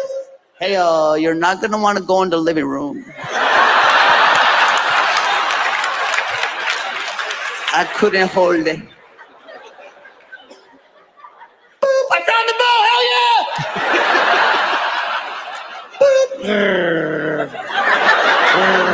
Boop. I'm just kidding, it's me, Doogie. You guys let me do that way too long. Thank you so much! I'm not kidding you. The what precedes that discussion is like another minute and a half, and it's all hilarious. It's just him. The whole set basically is him talking about being an Iranian-born individual who now lives in America, to his dog. And it's so funny. Yeah. It's so wonderful. And I'm so looking forward to having him. I can't wait to meet him. He just seems like a real cool guy. And I there's nothing better than having really cool people performing at the club. And I have to say, he has the best set of hair I think I have ever seen in my entire Really? His hair, my his hair is God. gorgeous, and I'm not gonna lie, little jealous. Will be a little standoffish at first as I stare at his locks, and then I'll warm up. His hair is amazing. Oh, I just looked it up. Wow. It does look. It's very good. Very good hair. Yeah. So 5 shows. How any sold out? Where are the tickets? Tickets looking are still right now. available. Tickets are still available. Yep. So go to laughingtap.com. Best deal in town. Seriously, $20 a show, no drink minimums. You're getting to laugh with 3 amazing comics. Who are the other 2 comics? Kate Kincaid, who I've actually never seen personally, but is vouched for by our feature, who is Sohrab Faruzesh, and then Amir K. So it's a host, feature, and headliner. It's a good lineup. It's a great lineup. It's gonna be great. It's gonna be great. So I love comedy. I love comedy. What's Christopher Walken? Oh, I don't know what I knew you we were were doing. we were doing something, but I was like, I don't know what we're going for. Put right your hands now. up. No. Didn't Pedro Pascal do some kind of weird voice when he was on SNL recently? That was funny. Yes, it was. Nah, I can't do that. What was the premise is he wakes up from a coma and that's his personality. Oh gosh. So if you watch that clip, that sketch, then watch his interview with Seth Meyers the following week. It's so wonderful. And he does it again, yeah, right? They're talking about, oh God, it sounds like a Valley Girl walk-in. Oh my God. And if staying on the Pedro Pascal Oh, theme, let's just always stay on him. Came across my Twitter feed, Pedro Pascal as mushrooms. So there's a picture of Pedro Pascal in a blue shirt and pants, and then next to him is a blue mushroom that actually looks like what he's wearing. Yeah. All tied into The Last of Us and the fungi and Yeah. all that. It's hilarious. They did another one too where like he was wearing an outfit and they think they compared him to a duck. If you watch the Pedro Pascal, Oscar Isaac autocomplete interview, Okay. I heard it's really good. You've told me this Oh my God, before. it's for the soul. I watch it once a week. It makes it feel so good. But yeah, yes, laughingtap.com, Amir K this weekend, 5 shows. Please come on down. We'd love to, excuse me, I'm getting a little emotional here. No, I just have a cough. We'd love to see you down there and we're gonna have a great time. So Sounds fun. It is fun. You're fun. You're fun. And Today's it's show Easter- was fun. And it's Easter weekend, Oh, too. So Oh yeah, I always forget Yeah. about that. Gonna go see John Wick on Sunday.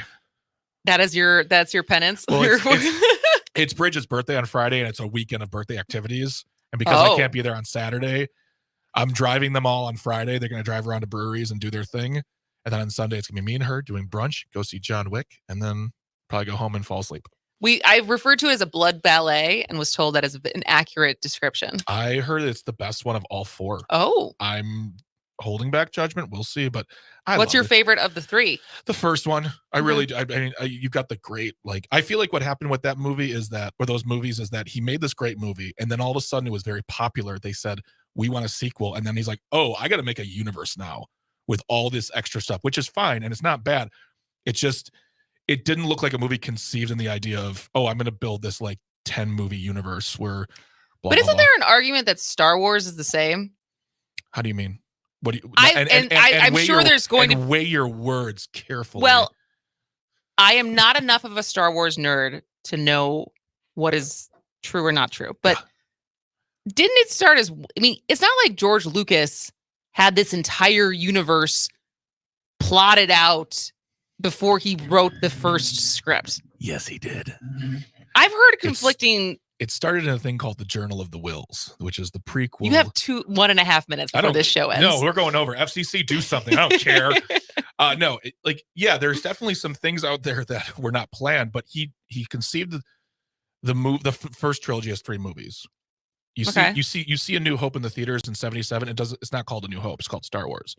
It wasn't until Empire they renamed it. But then there was always the thing of the next 3. And he's like, I'm not going to make those. And then he's like, I'm going to make those. And then they're like, we'll make 3 more. And people are like, please stop already. We are going to table this for next week. Oh, yeah. And bore anyone who's not a Star Wars fan potentially, because I have a lot of follow-up questions to what you just said.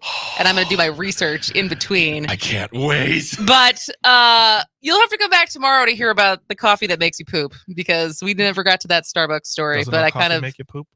And I think coffee in general does, Mhm. but apparently when you add olive oil, extra, more so, even more so.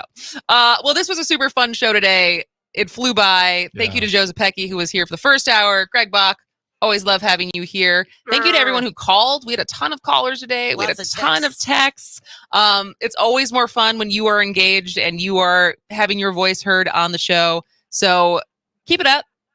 And for now, we're going to go on with our Hump Day Wednesday and be back tomorrow at 11 a.m. This has been Ask Goes Wisconsin.